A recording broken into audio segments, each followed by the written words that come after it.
his Twitch channel. I have been following Charlie for a long time. You guys probably know that one of my favorite things to do is I just love to do like deep dives into people's thinking and how they come up with some of the things that they do. And I think Charlie is probably one of like my top 3 examples of people that I really just like want to know how they work and how they tick. And I actually had an opportunity to interact with Charlie on the Scuff podcast a couple weeks ago, but it was a complete shit show. So I didn't even get to ask him like what the Scuff podcast sometimes is, right?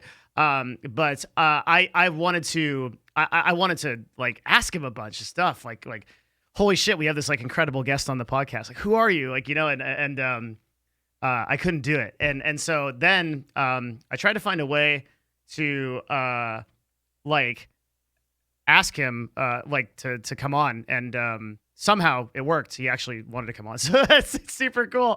So now we get to talk to him, and it's actually like kind of surreal, but let's do it. I'm going to do that right now. I'll send him like a thing.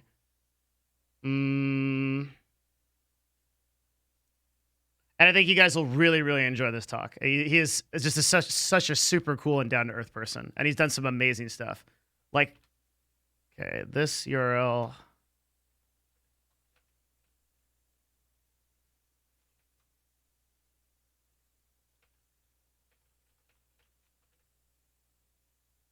Okay, I think we're good. And then I'll update the guest command.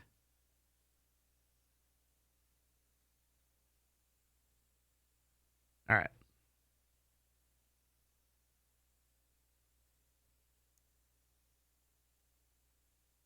Hi, glad to see you interacting with streamers I like. Will you also come back on the Scuff podcast? I suspect at some point. It's a little bit of like a, I don't know, like a challenge sometimes when it's like, you're getting people on a 6 or 7 hour podcast that starts at like 9 or 10 p.m. But Charlie's cool. He might this is someone I've literally never heard of. Can someone give me a quick TLDR? Yeah, I can do it while we wait for him to join. So Charlie does very unique content. And I'll kind of show you some of the stuff that he does. It's really pretty amazing. I mean, we're going to get into it in the talk, but it's pretty amazing because like you'll go to his YouTube channel, you'll see 5 videos, right? We're doing something big during quarantine. My Utopia is coming along nicely. Moist meter for Doom Eternal, my first Animal Crossing game, and bears are incredible. And none of these videos have anything to do with each other. But he has a style that's like very stream of consciousness, short form comedy. And he combines that with sometimes like real news or like lately like real movie reviews and real information that's very topical and like what's happening in society. And he just has like I think if you like follow him and you consume some of the stuff he does, he just has a very well thought out and like really creative way of doing it. And it's really unique to see. And he's recently started a Twitch channel. He's done some really cool shit with that channel. So he's done stuff like a $25,000 Smash Invitational, where he had like a tournament that just happened. He's done like a Twitch talent show. So he also has some really unique content that he does on his YouTube channel that's like way out there. Like he has some songs that he does. So this one 2019 guy, where he does these like, this is like a full-blown production like rock video. He does like crazy shit, man. He's a really unique individual.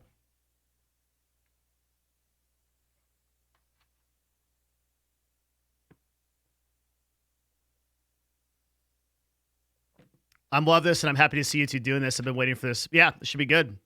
Should be good.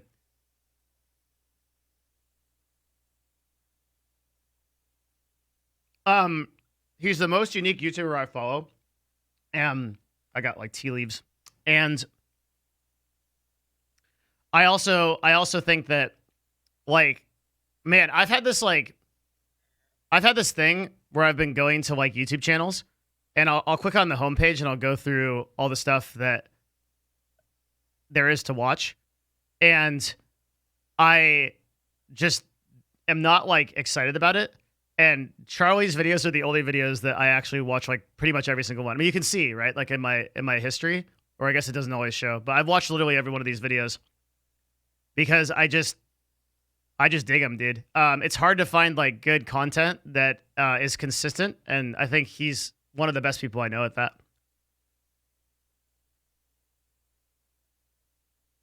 Yeah, we played his Obsession music video on stream. That's another one that he did, actually. I got like a million tea leaves.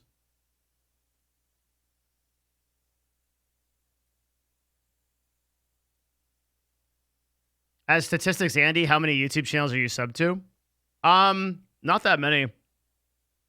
Most of the stats that I gather are on a macro scale. So we have like bots and analytics that follow stuff, and like I personally just follow the people that I like.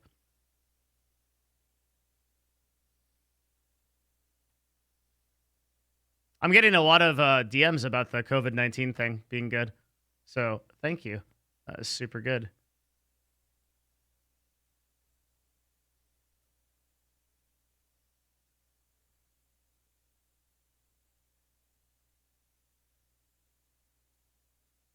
I think we're just waiting on Charlie. Not sure what's going on, but I gave him a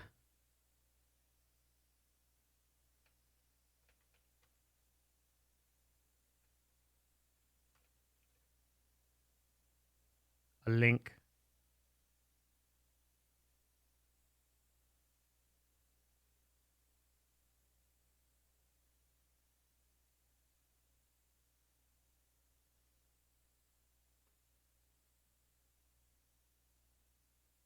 Dude, like I can't go to the store today because the lines are so long because they're only letting like 3 or 4 people into the store, and you have to stand like 6 feet apart outside the store. Basically, you have to stand like 6 feet apart, and you have to like wait, and then like a guy lets you into the store. You buy your thing, and then you go out. It's insane. Does your state order stay at home? What are you doing at the office? Well, it's my office. Also, let me tell you what, okay? Technically, Nerd Fusion is a media company. We pay taxes as a media company, so we're on the list of essential services. Fuck you. so I'm legally able to be here. But the more serious answer is there's nobody in this office complex. I'm literally the only person in a 4,000 square foot office, so I have absolutely no risk of infecting other people or being infected myself. I'm in much more danger of going to.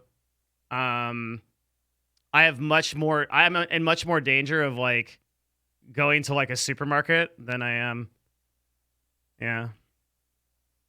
You can walk around the office naked. I mean, why? Why do we jump to that? I already have a. Hang on a sec.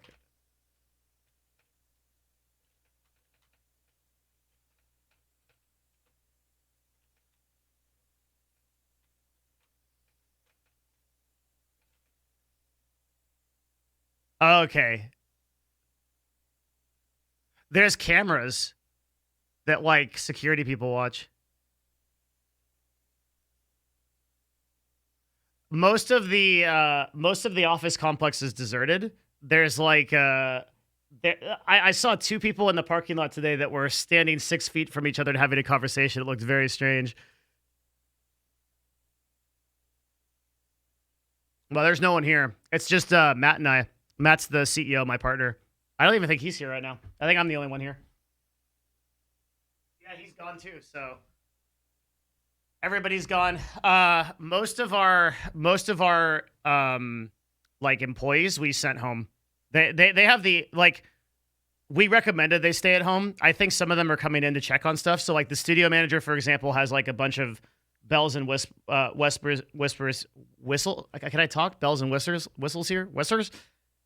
I'm starting to sound like I'm 70 feet. I'm losing my mind, dude. I'm Joe Biden. My hair is growing into my brain.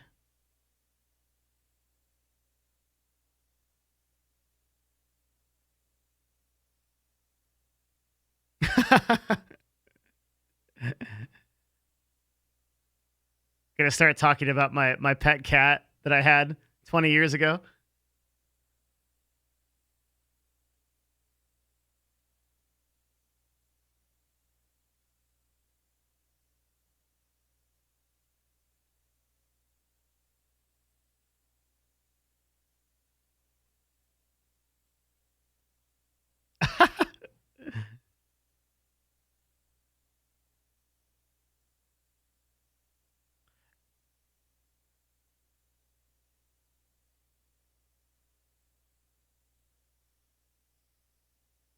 I'm working at a dealership in Kirkland, Washington, and it's slow. The only work we have is from shady used lots that need warranty work done. Yeah, pretty much everything's shut down. Well, I mean, Jay Ensley just said that everything's going to get shut down officially, I think starting tomorrow. So our actual like stay at home like order from the government came late in Washington. And the only reason they did it was because it made national news that a bunch of people in Seattle got sick of things and just went to the beach. So there was like a huge number of people that were on the beach. And like people got so pissed that the government had to shut it down officially. Because Jay Ensley originally just wanted to recommend people stay at home, but people are too stupid for that. So I believe it starts either midnight tonight, or at some point tomorrow. But everything has been pretty much shut down for a while anyway. In Seattle, like no businesses are open here. I think only essential services are open after tomorrow. And food is actually something that's a problem now. I think the only way I can actually get food is if I go very early to the store, because the lines are so long that I can't get anything. So I got to figure that out. You can get smart about it though. Like if I really wanted to go get food, I would go to the Asian grocery stores, because those are busted. My girlfriend's Filipino and she knows like these Asian store locations.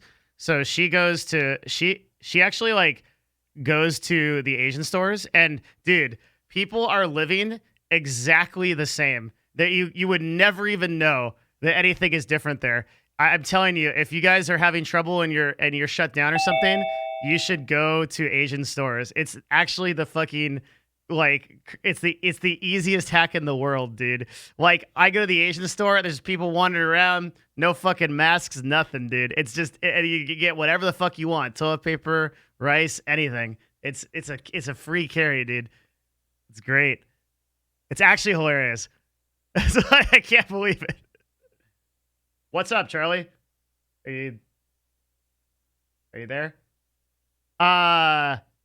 Okay, so the last thing you might have to do on the bottom left, there's like a thing where you have to switch your audio to your microphone, and then that'll probably work.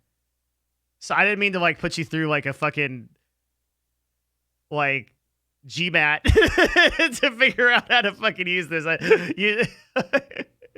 think he's still trying to figure it out. Hang on one sec. I'm gonna add him to the thing.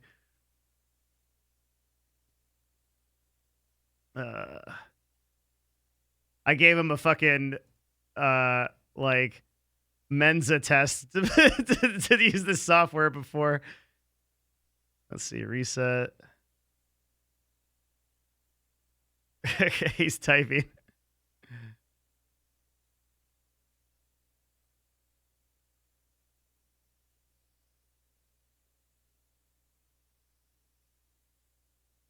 Okay, transition.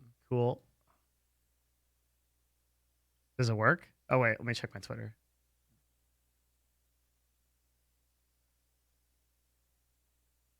We're using Zoom, so usually it's okay. But we can always switch to Discord if it's bad. The only thing he needs to switch at this point is his audio. Like on his microphone, he'll have to switch to this input on the Zoom settings thing. I know. I want hair like that, dude. It's actually busted. I haven't cut my hair in 3 months, and it's just like this horrible mess. I'm literally like, I'm in and I can see you, but I can't see myself or hear shit. The fuck?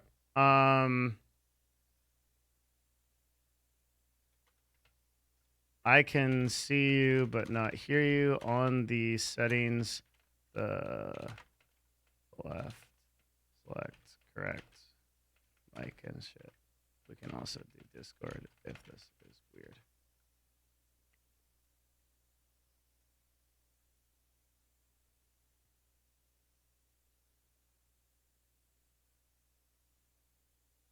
No, dude, my hair looks so bad right now. It's literally terrible.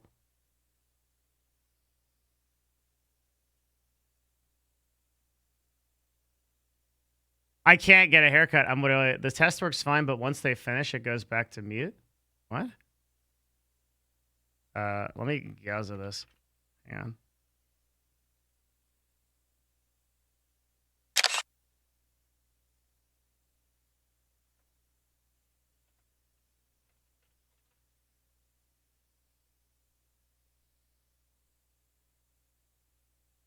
Because this is how it looks to me.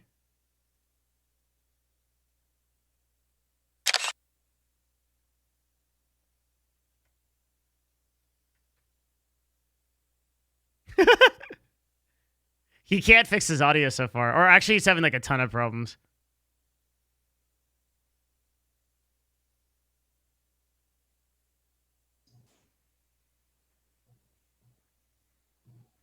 Wait. Hello? Did it? Oh my God. Can you hear me? Yes. Can you hear me? Yeah, I did the same thing 4 times in a row, and the 4th time worked, I guess. So I'll take it. Dude. I didn't mean to give you like a fucking like GMAT like Mensa level fucking challenge to get through this call. It's all good, man. I've never heard of Zoom before, but my God, that gave me the workaround. Holy shit. I've never had anybody with that many problems with it. Like usually you just click a link and it brings you in. Yeah, it wouldn't let me download it at first. I tried to download it through Firefox, and it took me like 3 tries even to get it to download. This was wild. Dude, yeah, it's like an adventure, man. I'm sorry. No, you're all good, man. Unless you're working on Zoom or something, then you need to fix that ASAP. No, I'm not affiliated. This is a free program. It's just I used to talk via Discord, but it gave me so much trouble with like server issues, and plus even especially right now, like everybody is using its bandwidth, so it just constantly disconnects and shit. But this is like a perfect. I've never had any kind of issues with this software until now. Hopefully it'll be the last one. It really might just be me, man. My computer always has problems like this when it's new programs. Oh, really? Yeah. Do you have like a unique setup, like a unique audio setup or something? I have the most bare bones setup imaginable, so I guess it's just not used to like downloads anymore unless it's Steam. Is that a reverse Blue Yeti? Pretty much, yeah. Yeah. It's just like a Blue Yeti and like you have your headphones are just for your own audio? Yep, it's just a little pair of Apple headphones. The left channel doesn't work anymore, so it's pretty low budget stuff, honestly. Why is it so janky? I don't know, man. I've always used that kind of shit, and I've just never branched out because it's good enough. Because you could build like a whole studio and shit, right? Like if you wanted to. Useless. Yeah, you're going off of like the whole. Dude, I love it, man. Like I like just to kick it off, okay? Like I'm actually, and I didn't want to simp too hard before I got you on here because I thought it might have scared you off. I'm actually like a pretty big fan of yours. I've consumed your content I think for years, and like I go on like the little homepage and I see like all the videos and like I'm like fuck, all these videos are super uninteresting, and then I always click on yours. Well, thank you, man. I appreciate that. Yeah. So and lately I've gotten into your streams. I watched your recent stream with Titanfall. I like that a lot. Titanfall is a great game, man. I wish that got the love it deserved. It was just the wrong place and wrong time, man. Yeah, they let it die. Yeah, they never let it live. Yeah. Because it just came out at like the most inopportune time ever. Yeah, it was like sandwiched in between Call of Duty and Battlefield, right? Yeah, what are you gonna fucking do, right? Like it's just terrible. But I've been a follower of your stuff for quite a while, and I just think you have such a unique approach to how you do this. And you're in like the top 3 for me of like people that I really like respect and admire that create, I think, content that nobody else is doing. I appreciate that, man. Thank you for the kind words. Yeah, It means a lot. I'm sorry that we couldn't interact on the Scuff podcast initially because that was a bad example of that podcast is usually a shit show, but it's not that kind of shit show. It was fine by me, man. The only criticism I'll levy against it is you got to change the duration. Fucking 6 hours at midnight is brutal. Yeah, it is. It's 6 hours at midnight, and it's also like completely random when Train may like decide to get on.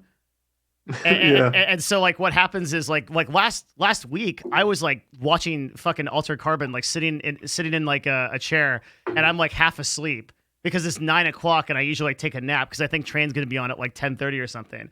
And he calls me on the phone and he's like, "Bitch, where are you? It's 9 o'clock." And I'm like, "You have never been on time for anything." And now you're telling me that I like run to the fucking office, like, get all my shit together. Like it was. You got to stay on your toes, then, man. It keeps it interesting. That's what he does, dude. It's like we've gone. I think the longest one we had is we did like an Australian wildfires one, and it was like 14 hours, and it started then. Jesus. Oh, savage. Yeah.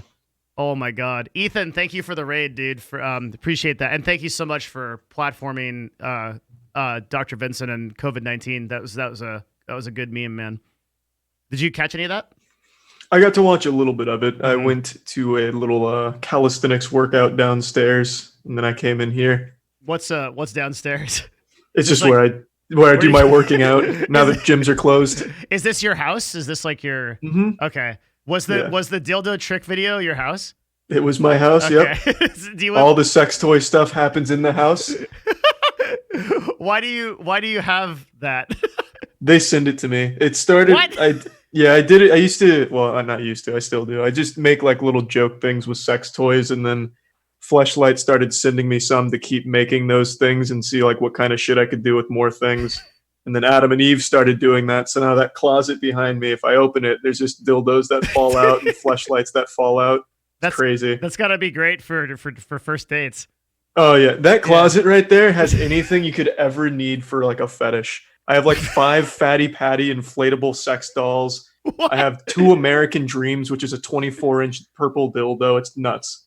It's like fucking crazy. It's like Soda Poppin's closet. Yeah, I don't know what his closet looks like, but he's got his work cut out to beat that one. Why do you... Yeah, people that are rating from the virology stream, sorry, this is a very different level of... It's not going to be what you're used to in that department. This is the real serious talk, yeah. Like, so you open that closet and just a bunch of sex toys fall out. Yeah. Okay, good shit. How the fuck did you get started with this stuff, man? Like, you're a really old YouTuber, right?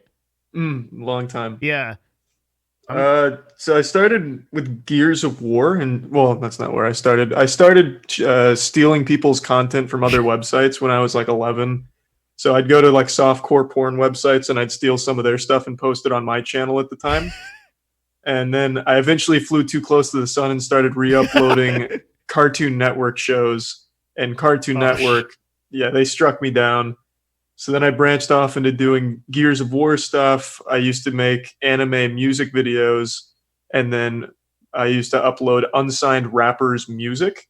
Mm-hmm. And then those channels all existed, and the one that I uploaded unsigned rappers shit on is the channel I still use today. And then I just branched into video game stuff, and then eventually scrubbed the channel of all like the unsigned rappers shit. Because I used to post Soulja Boy's shit. Oh my God. Way before he took anything. Off with Crank That. Yeah. So I just scrubbed the whole thing and then did only game stuff. And then as game stuff, you tended to be kind of just doing the same thing every time. I wanted to branch out and do more and different things. So that's where I'm at today. So you uploaded your first, I didn't even know this until I looked, because we skipped this in research. Like, you uploaded your first video 12 years ago. Yeah, well, that's not the first video on that channel. That was the first game video on that channel. Before there, it was the unsigned rapper stuff. I uploaded a magic trick, and I uploaded a couple of cartoon anime stuff that I did, but I deleted it all. You're literally one of the oldest YouTubers still doing shit. Maybe, I don't know. I think so. Yeah. Do you remember What the Buck Show? He used to be huge. Yeah. He still kind of does stuff, I think. Yeah, that's crazy. So you how old are you? Do you tell people? Yeah, 25. I'm 25. You're coming 25? up on 26. Yeah. Wait, you were doing this shit when you were like 9? 11. Like, 11? Yeah. What the fuck? Yeah. You're like a fucking like the YouTube Mozart or some shit. Like, like I needed an outlet, man. That softcore porn needed to be shared more worldwide. That was my department, baby. Well, how did you get into? Because back then, that was when like nobody even knew that like YouTube wasn't like a cool thing to do. Like it wasn't like a desired job title like it is now. Like what got you into that? RuneScape. I found it through the Falador Massacre because that's where it originally got uploaded. I'd heard about it on RuneScape, and then I wanted to see, what happened in the Falador Massacre, the great collapse. So I found it through YouTube, and I was like, well, this is kind of cool. But back then, all you had was anime music videos, softcore porn, and RuneScape. So that's what I would upload. But I didn't make it myself. I just stole it back then. Are you an MMO type of guy? Not anymore. Okay. The only MMOs that I've ever really got into are RuneScape and City of Heroes. I fucking love City of Heroes. That's a game is so fucking good. That game,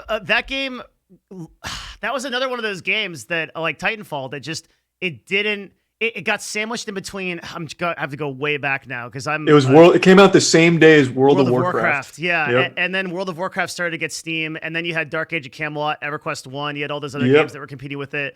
And it just didn't. I remember playing City of Heroes in beta on launch, and I played all the way till City of Villains.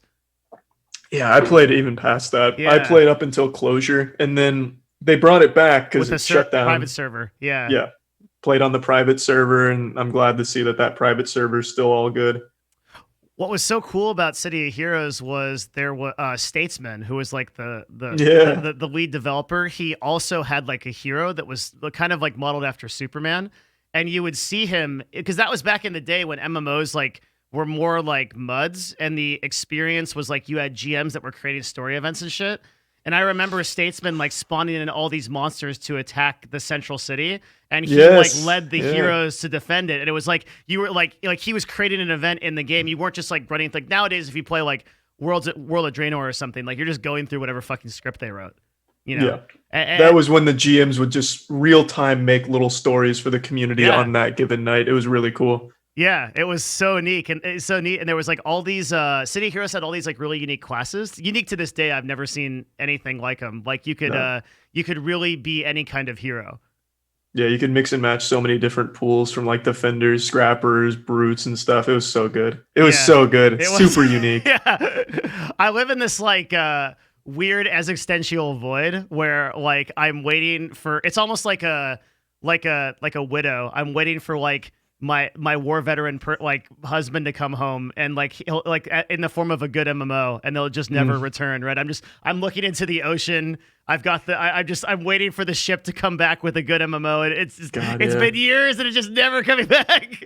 I remember that it was going to be Champions Online, but then Champions blew a fat ass. I didn't like Champions. It's bad. I remember so bad. I played Champions day one too, and I was like, "Fuck, this isn't it." No, that definitely wasn't it. And then there was DC Universe Online, blew ass. Yes, and I'm a huge fan of DC, so I thought that was going to be it too. They had a fucking sick trailer. It had a lot of hype. That was a big game coming out, and it just wasn't good. A lot of good story, too. Like, the whole original story was that Superman died, basically, and, like, in his timeline. And so they had to give all the powers to, like, the new heroes or whatever, and you were, like, one of those heroes trying to stop Brainiac's timeline. I didn't know that. I didn't even get that deep, I guess, or maybe I don't remember, but that actually sounds pretty decent. It was pretty cool, and then the gameplay was dog shit. Gameplay was terrible. It just ruined all of it. It was heavily unfortunate. Yeah. So you did what's that? I was gonna say, are you in the private server for City of Heroes? Do you still play? I went back to the private server for a while, and then I just ran out of time because my current life is like 2 full-time jobs. And so I'm just, outside of Twitch. Twitch is one, and then I also run an agency. And is that a dog? Yeah, it was Kata. Okay. You have is that your dog? Mm-hmm. I have 2, a husky, and then she's like a mix of like 1,000 things, like a little chimera. Do you live with like roommates? Nope, just me and my girlfriend. Oh, that's sick. That's cool. Where do you live? Like what city? I live in Florida. Oh shit, that's what everybody's catching a bunch of shit for right now. Everybody living in Florida? No, the beaches meme with COVID. Clearwater in particular. Oh, so it's actually pretty late for you. What do you mean? Relatively, it's like 5 o'clock. Yeah, coming up on 6. Yeah, I live in I would have done earlier if I'd done that. I thought you meant it was like too late for coronavirus Yeah. or something. You got me worried. I didn't know what the fuck you guys talked you're, about. You're all gonna. Oh, it's too late for you, Charlie. Like you're all gonna die. Yeah, goddamn.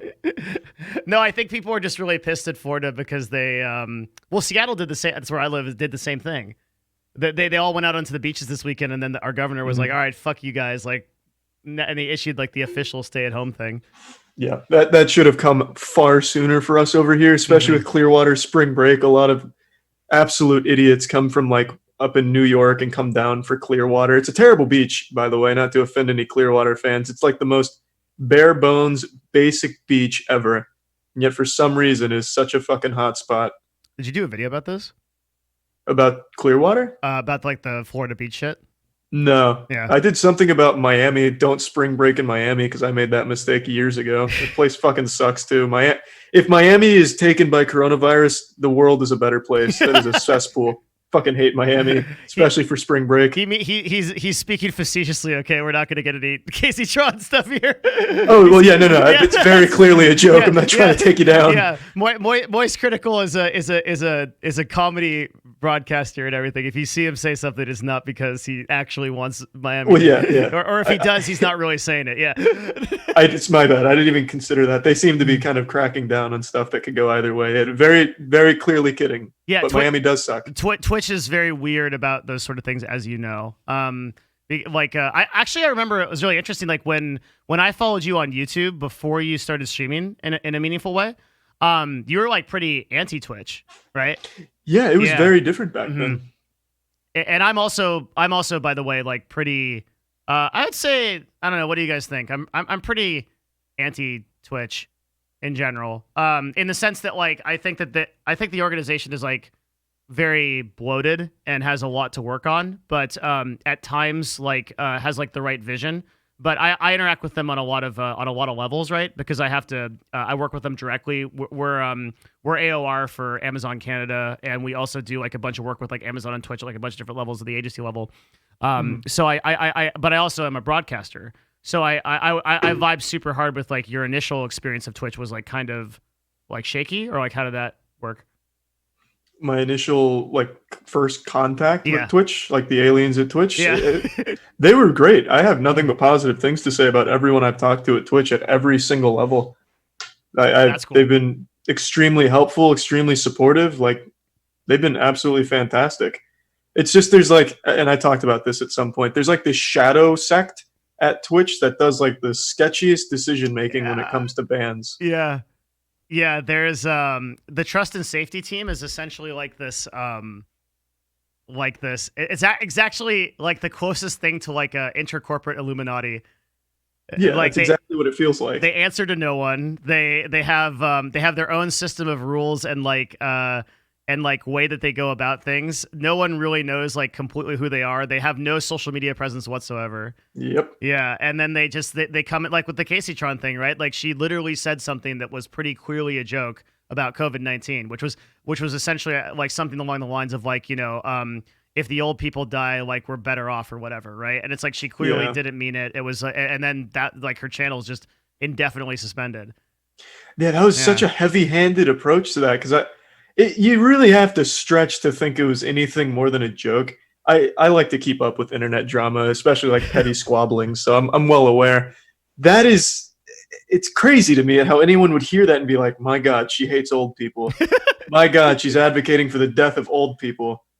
It's such an incredible stretch to me. It is a clear lack of social, I don't even know what to say, social awareness. It's not even the right word. Just being able to pick up on social cues. It's terrible. It wasn't like the most clever of jokes or anything, but it clearly wasn't serious. At a corporate level, they're concerned about the optics, right? They don't want that to show up on CNN as like, you know, Twitch streamers saying that all old people should die of COVID-19, because that's like, as soon as that goes out, they are immediately having to deal with that. That's like, and Twitch has had a couple of like bullshit run-ins with some of the previous broadcasters in the past about that shit. Yeah, and that was one of the things that initially took me from, because I used to stream on YouTube, took me from YouTube streaming to here. because YouTube would have some really vague shit about that too. Like if your chat was making some edgy jokes or something, you as the streamer would pay the price. Oh shit. And that was enough to get me off of YouTube to come to Twitch. That was when Twitch was making some leaps like, hey, we're going to be more transparent. Hey, we're doing this and that. And for a while, I feel like they were, but now they're letting the uncaged animals off the leash again with this weird banning stuff that they've done, like with the Casey Tron thing. Yeah, they'll occasionally do some widespread type of thing. We'll just be like, no driving. And then like everybody that's driving over the past like 2 weeks gets instantaneously banned. Yeah. And they have like no warning. It just happens. It's like, wait, what the fuck? It's crazy. It is. Yeah, it's really weird. And then they'll do some tweet like hold us accountable, dudes. And then like they just start going ham. I know, it's nuts. Everybody lives a little bit in fear. You know, there's like every broadcaster that it's one of the reasons why, and I you probably vibe with this, is like I don't make my main income source Twitch, right? Because I think that is an insane prospect to put your eggs into one platform. And it's like there's, you know, YouTube. You've been in the YouTube game longer. I started on Twitch. I've been streaming on Twitch for a long time, 8 years, and I used to be full time before I got into esports and everything. So I kind of like have seen the long tail of Twitch, and then like YouTube to me looks like much more of like a Shangri-La, because like when I look at YouTube, what I see is like way better CPMs, advertising opportunities, and things like that. But you've like actually lived through like all the iterations of YouTube, so we kind of bring that sort of like parallel experience. It's really interesting. Yeah, for sure. It's not that different, to be honest, though. And especially in my stuff in particular, like doing dildo trick shots, you can imagine that doesn't get a whole lot of like high CPM YouTube stuff on it. Did that get demonetized? Yeah, well, I mean, obviously. I had giant dildos I was tossing around for dude perfect stuff. Like, there's no way they were going to put anything on that. But for me, that's never a concern, because for me, it's always about the fun in making the content. Like, those trick shots, we put like hours into some of those fucking trick shots. It felt great. So whether or not it gets monetized isn't like a huge deal to me. And I guess it's not the same on Twitch. The only thing on Twitch that I feel is a little different is it's so much more direct. Mm-hmm. So if Twitch steps in, you're going to know they stepped in. Like, you know you're getting banned like immediately. You know you're getting some type of slap on the wrist. And I think that's a lot scarier than just, you know, hey, you tossed a dildo from the second floor, you know. You're not getting any ads. Yeah, the bans are just watching this dumbass video. It's so fucking funny. Holy shit. I looked at your stream. Yeah, that first shot took an hour. Are you serious? Yeah, that was the hardest one by far. It's not, Chad. It's totally fine. It's not against Twitch's terms of service. It's fine. Just don't. That was a bold move, actually. I didn't even think about that. No, it's fine. Yeah, that was actually modeled after a porn star's cock. Could you guess which one? Manuel Fuera? Is that's a good guess? Yeah. I forgot his first name. Yeah. Manuel Fuera, because that's like he's a frequent Scuff podcast guest. Really? Yeah, totally, dude. He's on almost every week. Nice. Yeah, 100%. So that's how I just knew that like right away. Yeah, well, I really feel like I know what his cock feels like, because that dildo was like super hyper realistic. It had like veins and stuff. It was wild. They do like some kind of casting of it. Like there's some like 2020 technology. Like I love how we can't get funding for a COVID vaccine, but like we can get a perfect cast of Manuel's dick. Like humanity's priorities are. You gotta have it at least 100% in line, dude. Like,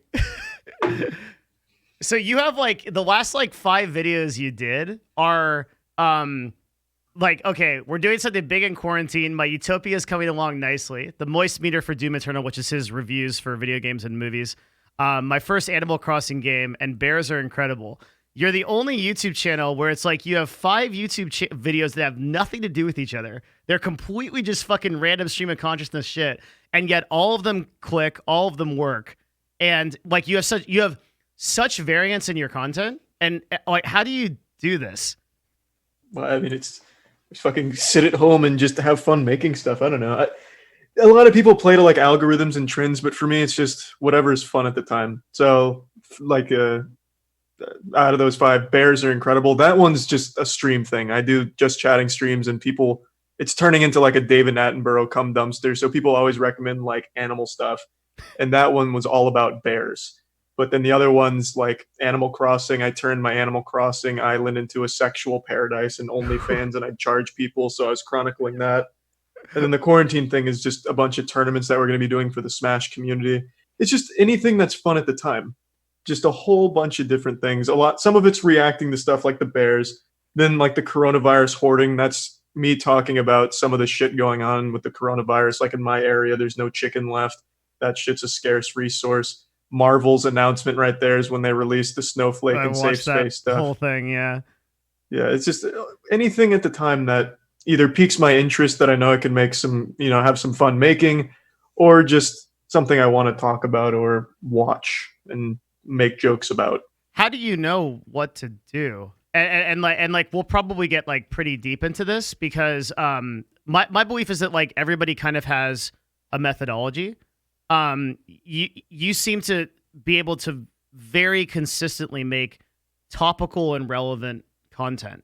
And like, I don't understand how you're so consistent. Like, do you have brainstorming processes? Do you have like, he laughs. I certainly like, wouldn't call it that.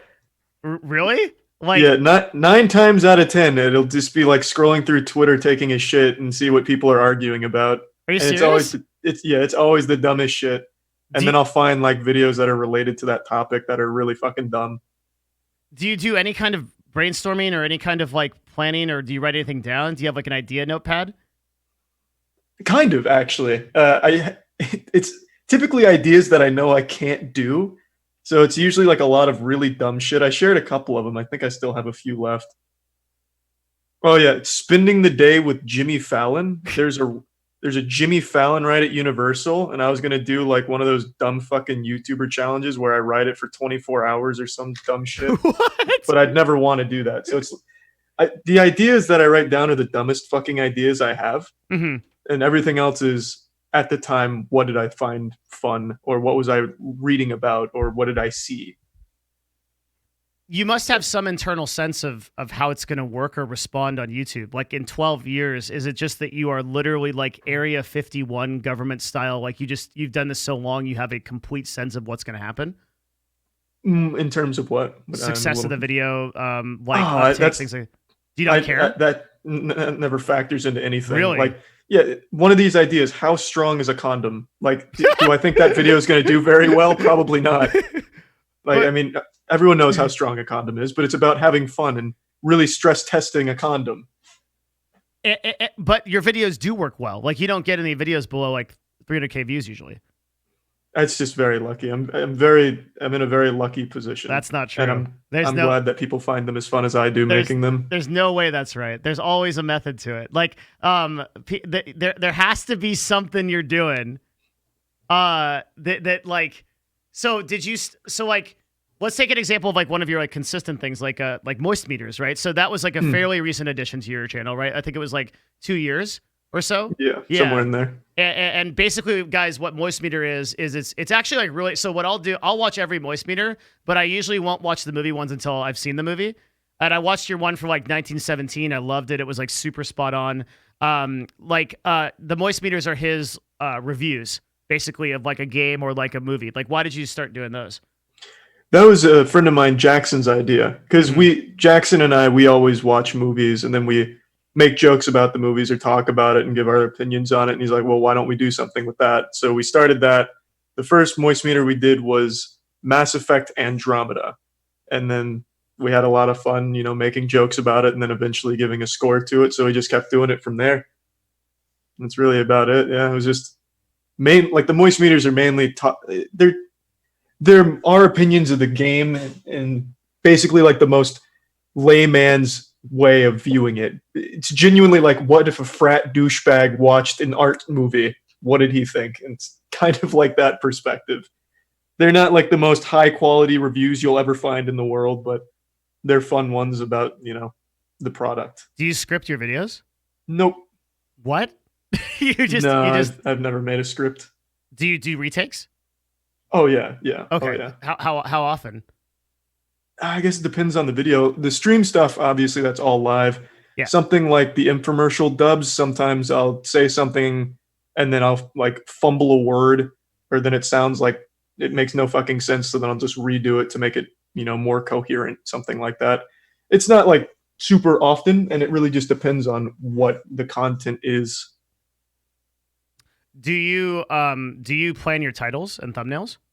I usually do those after I make it, and the thumbnails are usually auto-generated. You auto generate your thumbnails. The majority of them, yeah. And what about titles? Like, how much thinking do you put into that? Clearly not much. Bears are incredible. Like they're not that deep. You are straight fucking with my mind, bro. I feel like in this day and age, people overcomplicate it. At the end of the day, if you're making stuff that people find fun or have fun with, I don't think the title's gonna do anything for it. If you're making like piles of shit, doesn't matter if your title's incredible, it's gonna be a piece of shit anyway. You auto generate your thumbnails. You just write a random title and then you upload it. Whoa, and you get whoa. 500,000 views. I never said a random title. Like some of those titles are fucking great. Like bears are incredible now. I mean, they're simple, but I wouldn't say random. Did you used to put a lot of thinking into this, and a lot of this shit is just automatic? No, God, like the older titles, they were always the same thing. I used to always put gameplay and commentary in the title because I didn't want to think about it. So I'd put the game plus gameplay and commentary. Put more work into the titles now than I ever have, really. Do you have any conscious process of making this YouTube channel at all? No, man, it's just fun. It's if you're turning. My philosophy's always been YouTube is my hobby. It's what I have fun doing. And then eventually it just got to a point where I was lucky enough that it was able to sustain me. I went through 5 or so years worth of donating everything from YouTube to charity. Right. Eventually I learned charities, aren't the same trustworthy things we were taught they were when we were growing up. Mm-hmm. So then I stopped doing that. And it's just always been a hobby. I don't view it as like a job or an obligation. It's just, I want to sit down, I want to make something, or I see something, want to make something. I have all these fucking cocks in my closet and want to make something with those. Just usually how I think about things. You have do you deal with any kind of like, I mean, like your upload consistency? You usually upload like 2 videos a day. That's new. Yeah, it's just because I stream so much. Yeah, but it's pretty. You've always been pretty consistent.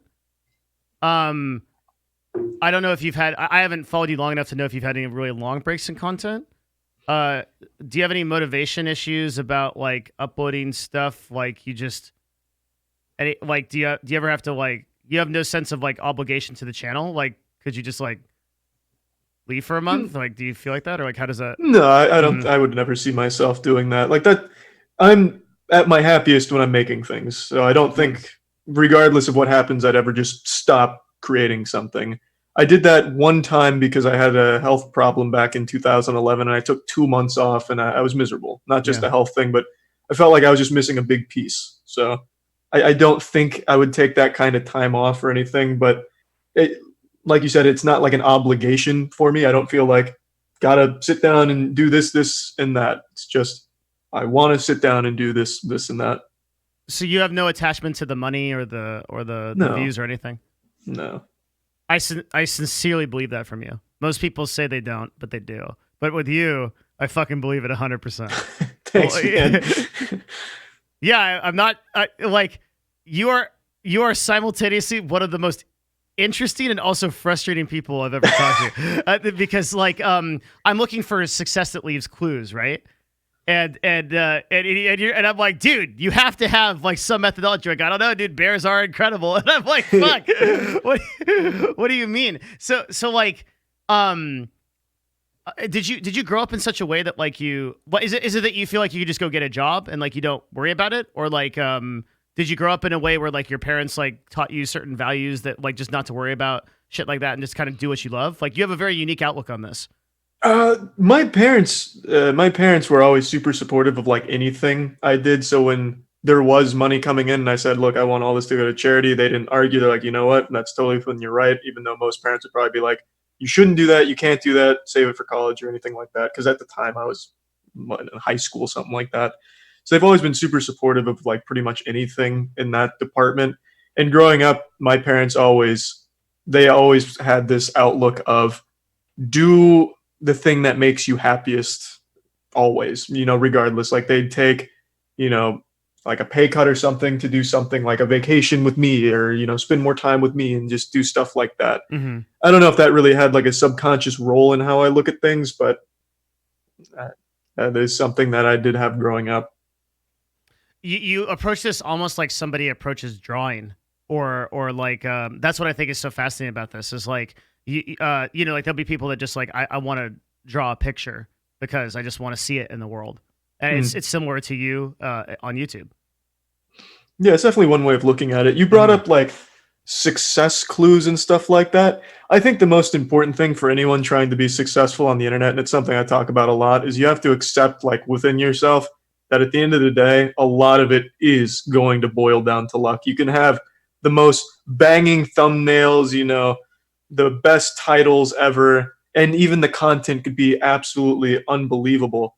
But at the end of the day, it's totally up to luck if anyone even finds it, or if it even clicks with people, or if the people who do find it are the people that stick around and subscribe and stuff like that. There is a huge element of luck to anything successful on the internet. Do you believe you were lucky? Oh, 100%. My kickoff, like what really got the channel started, was in 2010. Ray William Johnson, when he was the #1 channel, covered a video I did, the QWOP video. And I had no idea that was coming. He didn't ask me. He just put it in his video, and that really blew up the channel. And that was just an entire accident, complete luck. So I agree with you that luck is a big factor. I believe there's also a forced culture in luck. And what I mean by that is like you have to be available for that opportunity to strike. So by creating consistent videos, by constantly making content available, like for a person that uploads a video, comes back a month later and uploads a video, right? Like the amount of touch points for you to actually access that luck become statistically more significant until it almost becomes inevitable. Because if you have thousands of videos on your channel and one of them takes off and hits, I remember I had a similar thing on I've started a YouTube channel after it's only about 5 months old, but it's gotten 50K subscribers, which is like in your world is not nice. Thank you.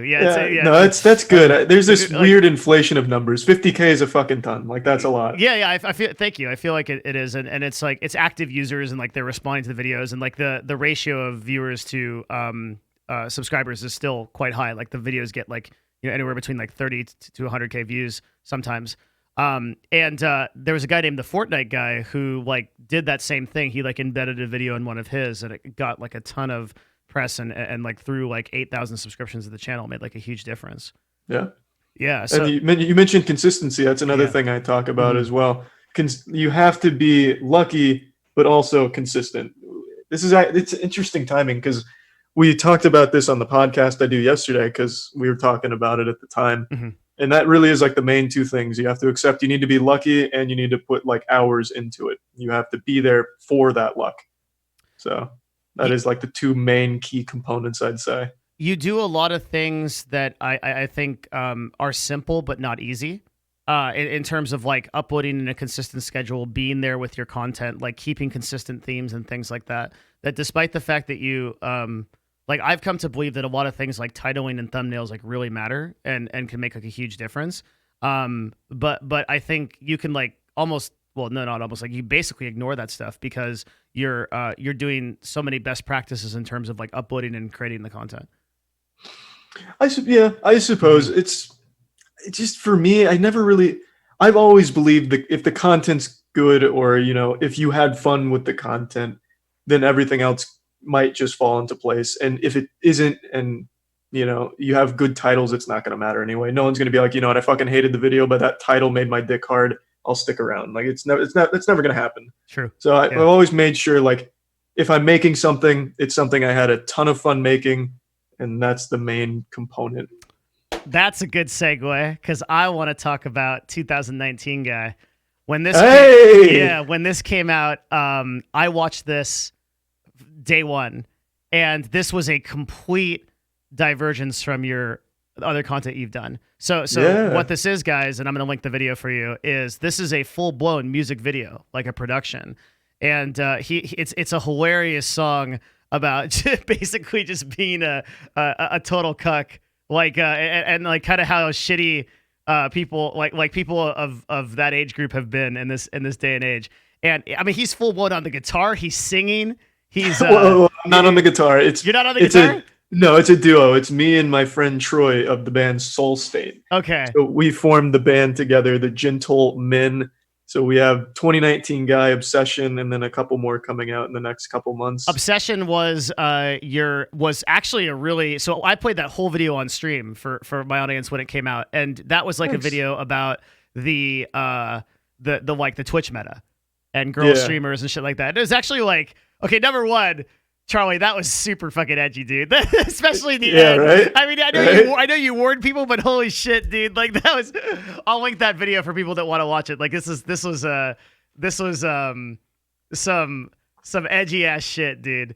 That's for sure, man. It was written by Jackson, who I mentioned earlier. He wrote the whole music video. What was the thinking to make this content? Because this was so different from this is such a divergence from like what you did before. Well, for 2019 Guy, it came from a Twitter video. Sometimes when I eat cold food, this is the stupidest fucking habit ever, and it makes me sound like a toddler. But if I eat cold food, I start like dancing around and singing just because I'm cold and I have so much energy from it. Mm-hmm. And I started to like come up with lyrics about being a cuck, and then I posted it on a Twitter video. And then the next day, Troy had reached out to me because I always liked Troy's band Soul State, and he reached out. He's like, "Hey, I'm glad to hear you like the music. I saw a lot of people came from you, and I just want to say thanks." And I was like, "Bro, I fucking love your music. What do you think if we did something together?" And he's like, "Yeah, what do you have in mind?" So I sent him that, and that's how that came about. But the song was literally just the result of me being cold, eating some fucking food, and talking about being a cuck. So you wrote the lyrics. This is an actual production. Yeah. Did you write it? Mm-hmm. Okay, and so you got inspired because you were eating cold food, talking about being a cuck. Yeah. Okay. And then like, how did you get the music? Was that all the band? Yep, that was all Troy. Okay, so they added the music after that. And then no, we worked on it together. So that went through a lot of different stages. So I came up with the first part, the verse. That was what I initially had, and then from there, Troy really went wild, coming up with like some great melodies, a good chorus melody and everything. So then started putting lyrics on top of that, and that's how we did it for Obsession as well. And who did the filmography? That was a friend of mine named Danny. He actually helped with the Soak series. And then for Obsession, it was a whole like production crew because that needed like location. Obsession and was real shit. Yeah, that was like an actual budget production. This was crazy shit, man. Like this was like a full blown production. Yeah, and that one had a lot of moving parts. Yeah, is that the direction you're going with this? They're different. So we change it every time. Like the one coming out's nothing like Obsession or 2019 Guy. It's completely different, and it's a full anime. So it's like a full little anime episode. Yeah. The idea is just to keep constantly changing things around. That's how I always view everything. If you keep doing the same shit, it's either going to get tired for you or for everyone else. So we always keep changing things up. Wow. That is really cool. And are you, and I encourage everybody to watch these videos are fantastic. They're Thanks, like, man. It really is like, you are an artist, man. Like in the true sense of the word. There are content creators and there are artists. That was super sweet. That was wholesome, man. Thanks, Devin. Yeah. And I mean, it's my fucking job, right? Like my full-time job is either to deal with, manage, or talk about broadcasters and content creators. So I don't say that lightly. I've never said that about anyone that's ever been on this show. Fuck yeah, man. Yeah, thank you. It's really, really something. And just like there's a person that I admire named Moon. Do you know who that is? Yeah. I'm a big fan of his. Okay, so Moon and I did 2 talks together, and Moon is like on the very short list of people that like I actually spaghetti over. Yeah. Because I just am in so I'm in such admiration of his style of creation, and it very much you're on that short list. It's the same type of energy because like what he'll do is he'll make a stream that he just wants to see in the world. And it will be this like short form improv comedy. And I went through the list of questions. I was like, what, do you have comedy experience? Is there anything in your background that would make you funny? Like what, I'm trying to find like the fucking like the Hawking equation of like what makes it, I can't find it. Right. Like it's just this passion basically to put things out into the world that you want to see. Yeah. And Moon's a good one to have on to talk about that, man. Yeah. That's Yes. pretty much everything you're talking about. Yeah, and so do you have like a like how did you learn comedy? As dumb as that question sounds, like No, nobody learns comedy, man, mhm. at all. No, it's just being yourself. I think is like the main key. Like you'll see a lot of people come from YouTube to Twitch, and they'll have like these YouTube videos that make you go ha ha, and then they come to Twitch and it fucking sucks. Yeah. A lot of people are, entertaining when they're scripted or entertaining in small doses. But if you're going to try and be like like a streamer or something who's making entertaining stuff, like Moon, you have to be yourself. You have to have a personality to you. You have to be able to be real and not always scripted like a lot of people on other platforms are. Nobody learns how to do comedy. What you could learn is, you know, shit not to do, like how not to be like overbearing when you're trying to make a joke or cutting into someone to make a joke or something like that. But outside of that, I don't think there's a whole lot to learn about, making jokes or anything. Do you believe that certain people have it and certain people don't, or do you think it can be developed?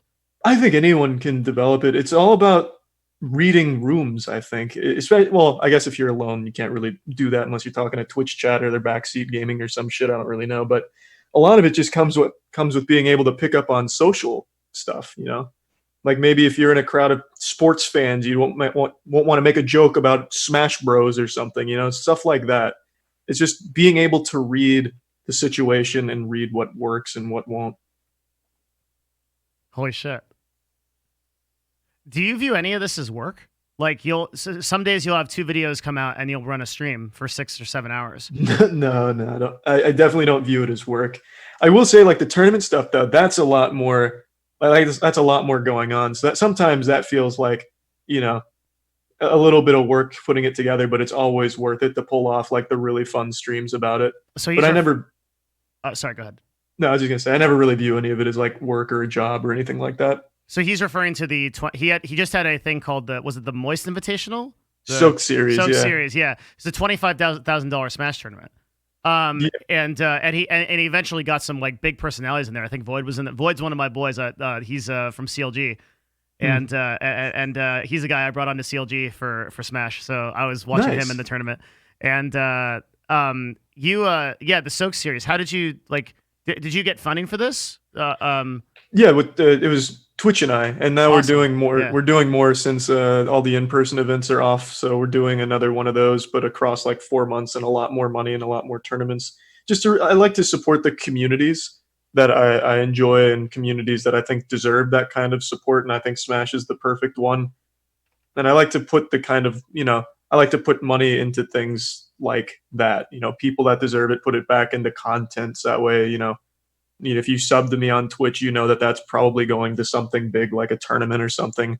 I've never really been someone that wants to like hoard wealth or anything, so I like to put it all right back into making cool shit. Why?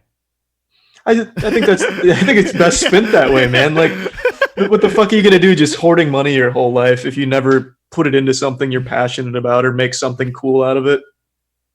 Do you not have any attachment to money, really? Not in that way. I have more than enough to live off of, which is super fortunate. So I take what I need to survive and support my girlfriend and I, and the rest I like to allocate to cool projects like the Soak series and things like that. Do you have any concern that like you won't be able to retire or like you won't have money later? I don't think that long term, to be honest. Good shit. Yeah, I feel like if you bog yourself down thinking about like the what ifs 20 years from now, you miss out on so many good opportunities. That what you just said is like super profound. Like that's like I don't know about that. But you're just like skipping over it. Like oh shit. So like do you just take things day by day by like what you want to do? Mm-hmm. Yeah, you mentioned having an agency earlier. Yes. I actually started one of those with a buddy of mine, Matt, who helped with the Soak series. We do that for YouTubers and such to help them get like brand deals and make bigger content and collaborate with people What? like That's so Rob Gronkowski. cool. Yeah, so in that regard, we kind of plan out bigger events like we did a go-kart race. Hmm. So while the things I do personally, I just take like every day by day. Things that I like to plan out for other people or other creators or big events like that, I definitely try and think of like what's a cool big thing we could do down the line and what would that take? What would that look like?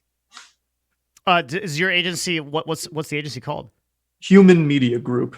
Why? Because in the online world, talking to a human is fucking impossible. So we make ourselves super available. When did you start this?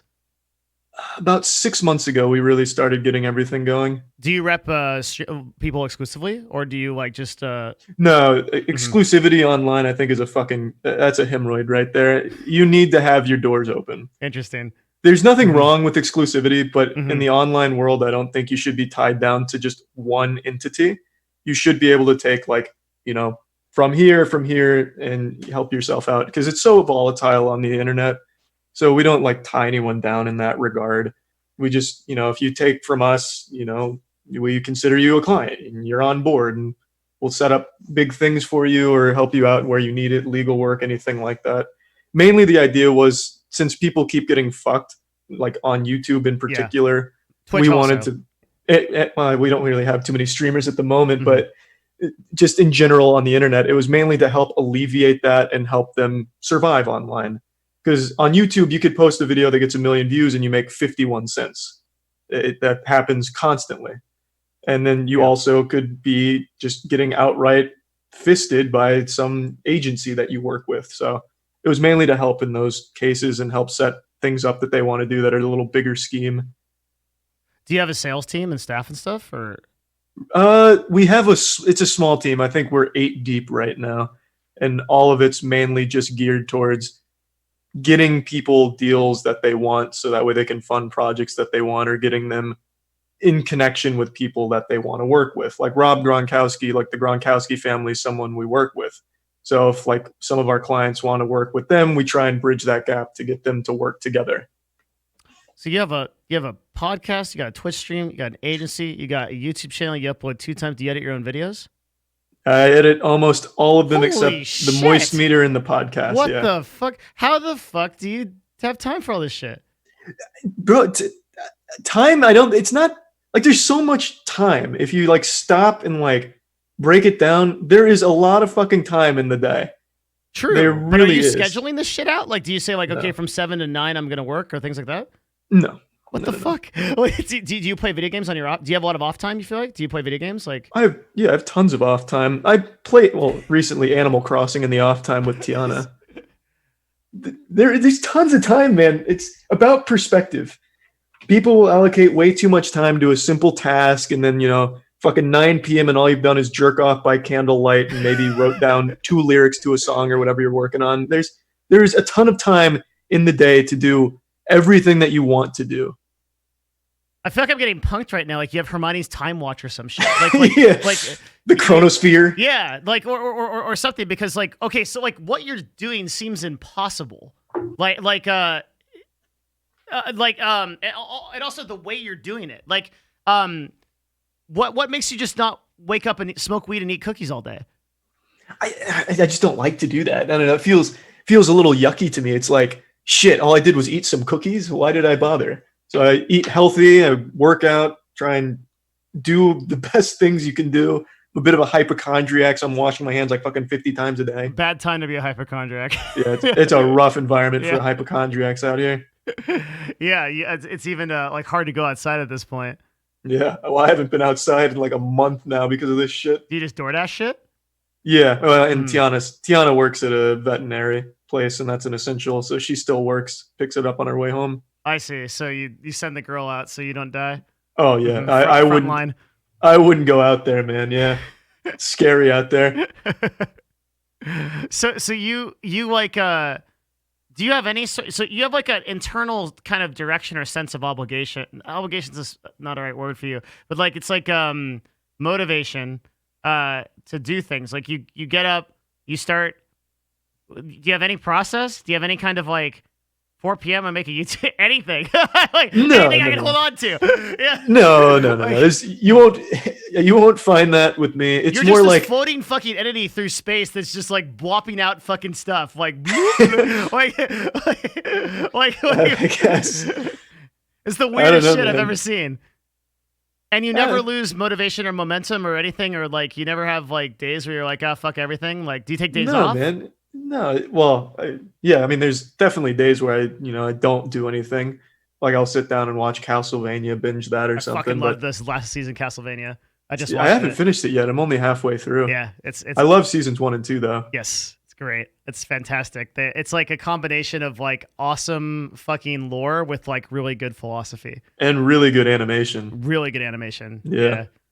Mhm. I'm so glad that like Netflix is sponsoring like OC like that we can get that kind of shit. For sure. Yeah, that's a real treat. So you're like, yeah, man. you're pulsing with like the universe, basically. It's like what I'm trying to understand. Like, I don't view it as pretentiously as that. It's more just everyone has something that they have a lot of fun doing. Some people it's playing a game and climbing. For me personally, it's making stuff. So my motivation is always to like make cool projects or big things. And a lot of the stuff I do isn't the most unique shit in the world. Like it doesn't take a 5,000 IQ person to watch David Attenborough on stream, but it's about the fun I had doing it. And I think that's motivation enough. It's like, hey, I want to watch some of that shit. I'll turn on a stream, joke around with the chat, or I just saw this on Twitter. I want to make some jokes about this dumb shit, or I have all these dildos. Let's do some stuff with that. And yeah, it's just the motivation. It's like it's fun to do that. Who wouldn't want to do stuff to have fun? do you have any strategy to like your social media, Instagram, Twitter, shit like that? No, I'm not like super active. I try and post like once a day on Twitter for the most part, though, That's just super because I'm on active. there so much. Oh, I see. And do you think about your posts at all? Like what you're gonna do? No, not really. Like the post yesterday was about how I don't have to wipe my ass much after taking a shit. It's usually just whatever I'm thinking at the time. Bro, I had that problem. I started some probiotics, and But it's not a problem. It's a blessing. no, I know. Yeah, that's what I'm saying. I had the inverse problem. Oh, I had to wipe my oh. ass, and it was like super bad. I started these probiotics that I got from like this place called Garden of Life. Not sponsored or anything, but just like I got them, and all of a sudden I have just like the cleanest shits. It's just like It's great, right? it's amazing. Yeah, it feels so good just to take a shit And be know done that with you're it. not going to have to wipe much and just get right up and go about like it. you're a different person after you take a shit. It's crazy. Yeah. It's really really weird. Like my psychology improves by like 15%. I'm more agile. Like I always used to look at like my cats and dogs that I used to have, and like they would take a shit and they just start running around. Yeah. You know, like 'cause it's they're an energy burst. Yeah, they're just so excited to be alive. At that point, and I never understood it until I was an adult, and then I was like, all right, I get it. Like this is so you have like no strategy to the way that you do your anything. Not really. There is a strategy to it, though. I can recognize there are people that. What's wrong, Kata? There is a strategy to it. I can recognize there's people that can absolutely be super successful with a strategy. Absolutely. Yeah. It's just very interesting to find someone that is so different. Did you play Magic? No, I've never played Magic, but I did collect the cards. That's hardcore. Yeah, the cards art is so good. Yeah, it is. I'm a big Magic fan. I got a lot of friends in Magic as well. Yeah. No, it seems like it'd be a game I'd like. It's just I've never gotten into it. I played the fuck out of Yu-Gi-Oh, though. What kind of games do you play? Do you mean like not video game stuff? No, like just in general, like in like video games and stuff. Yeah. Oh no, mainly like Siege. Mm-hmm. I like really fast-paced games, but Siege is definitely not one of those. But I do like Siege. League of Legends, I've gotten back into. Unfortunately, I was fucking 3 years sober, but they got me back. And How did those they are, like, get you back? They fucking announced Valorant, and I was like, well, I haven't played League in a while. What the fuck's that about? Now I'm playing League. Now it's fucking hate it. I was a full-time League streamer.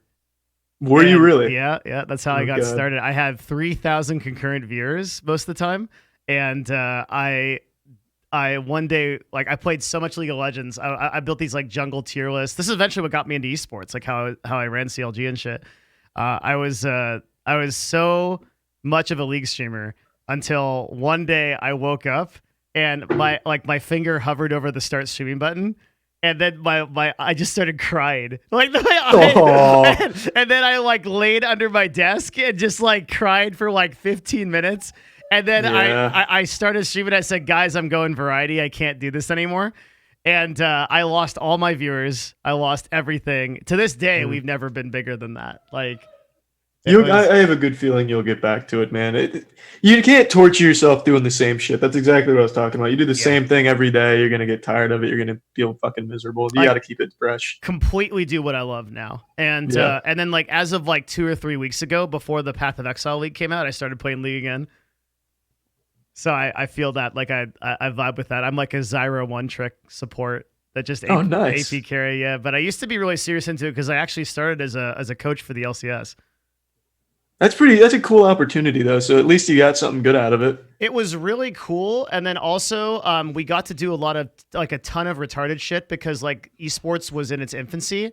So like for example, we had this one thing where we had this so the way that the coaching thing worked was we had like in the original LCS, Riot was trying to mandate that coaches be a part of the league because they wanted that to be like an official sports thing. But we had a Korean coach that was impacting the team remotely, so we needed somebody to stand there. And I got to do all kinds of really dumb shit. Like at one point, I had I had this idea for this person in a giant Big Bird costume to go up and stand there because you don't need the coach, right? We don't like so, but he got caught by security. Like, because they saw a giant bird walking in, they're like, "What the fuck are you doing?" So That's fucking awesome, though. So eventually, I had to stand there, and so I would do stuff that trolled Riot. Like I would hold up signs that said, "I'm being held hostage by Riot Games. Like, please send help," and then they would find me and shit. Like, does that exist on the internet? Oh yeah, you got to, right? Yeah. There's one of me like I don't know if this still is it called Best Coach Handshake, guys. Oh, fuck is this? It is still on the internet. So this is one where this guy didn't know this was coming, but you had to do this dumbass handshake at the end of every single like thing. So I just did like a little like I just trolled him and did like a dance. And like, I did all this fucking dumb shit because I was so frustrated with being up there. So I just did really stupid shit. But this is like infancy. This is like very old esports. Oh, what is the video? The video doesn't show. Oh, because Charlie's really big. Why is he so big? Hang on. Hold on 1 second. Yeah, go for it. This is the video, guys. It's or something like that. But basically, yes, he's not done yet. I feel like we need music for them now. And David Turley still remembers that. I was in Dignitas back then, actually. I wasn't in CLG. At CLG, I wasn't like a coach. I didn't work it out with that guy at all, but he just went with it, dude. He was super legit. Hey, I'm back. Sorry about that. Yo, you good? Yep. Yeah. So like that was like early esports. Like shit was wild. Early esports is some classic shit, though. It's all too official now. A lot of it is like, especially in the franchises, the place where esports still like lives and breathes to me is FGC. The fighting game community, Smash, Tekken, Street Fighter. That's where dreams like still get made, and I just love the passion there.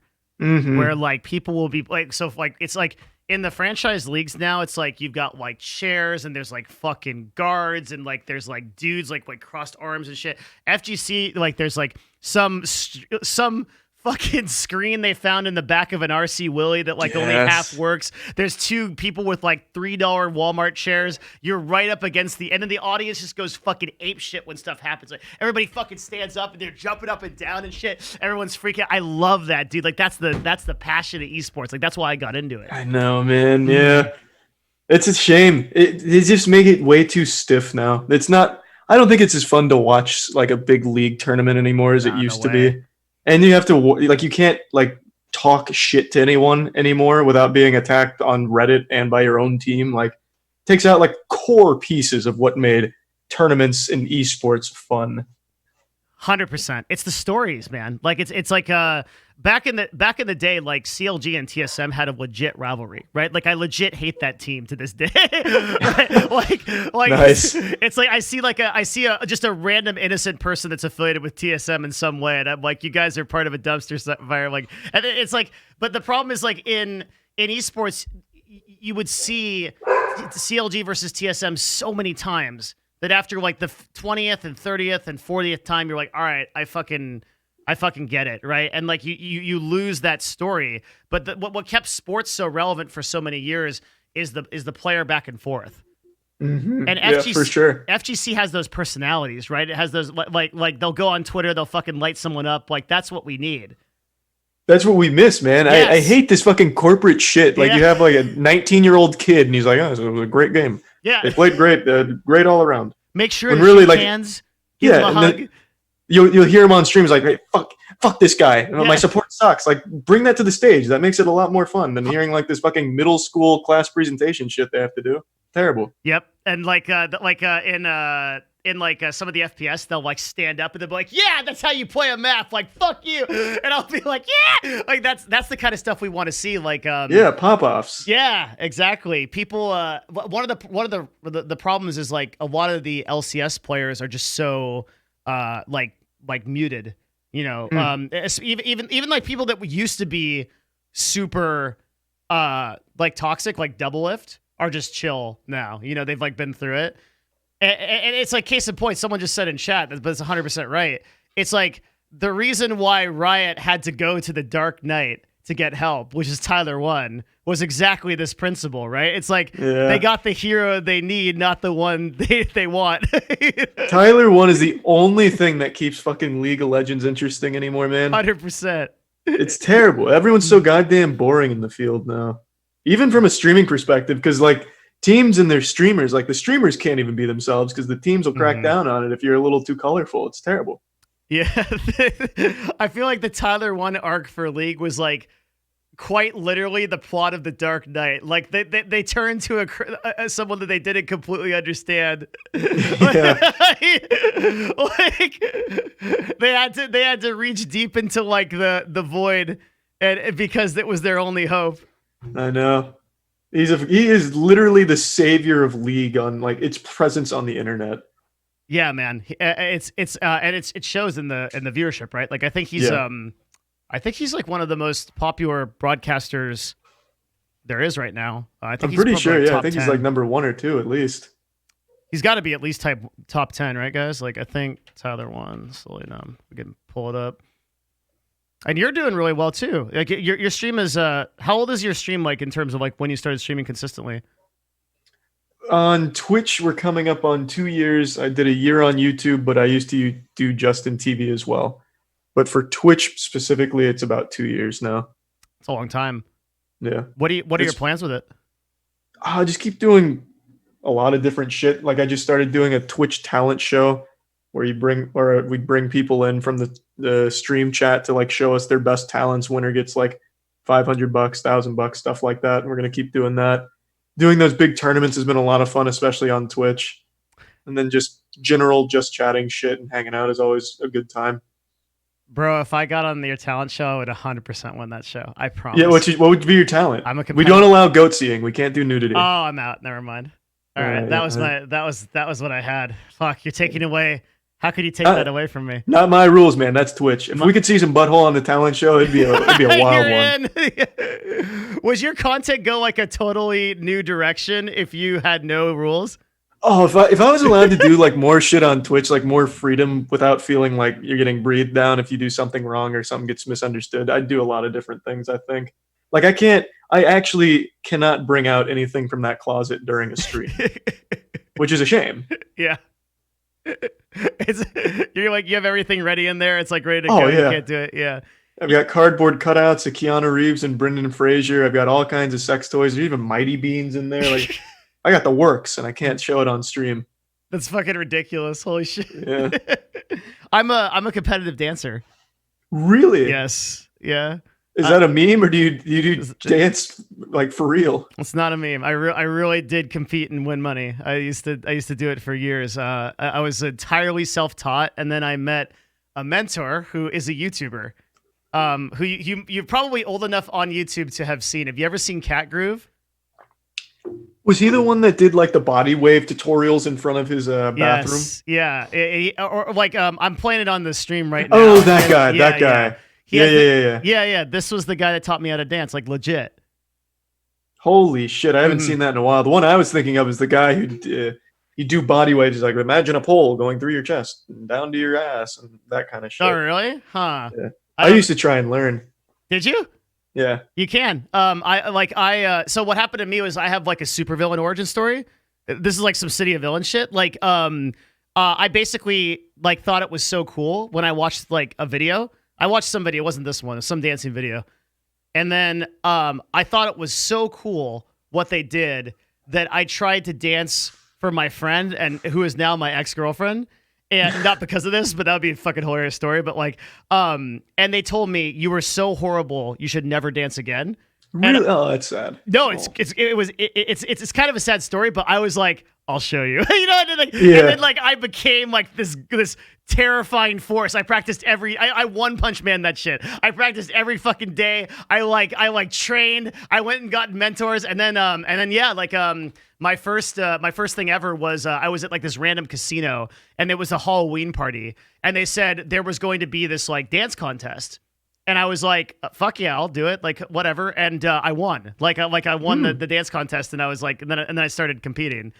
What was your style of dance? Was it like the Cat Daddy stuff there? Or was it like head spinning, air flaring? What are we talking? We do a lot of weird shit. Sometimes I'll do takes, like I'll do like Michael Jackson remakes, but I really like very flamboyant shit.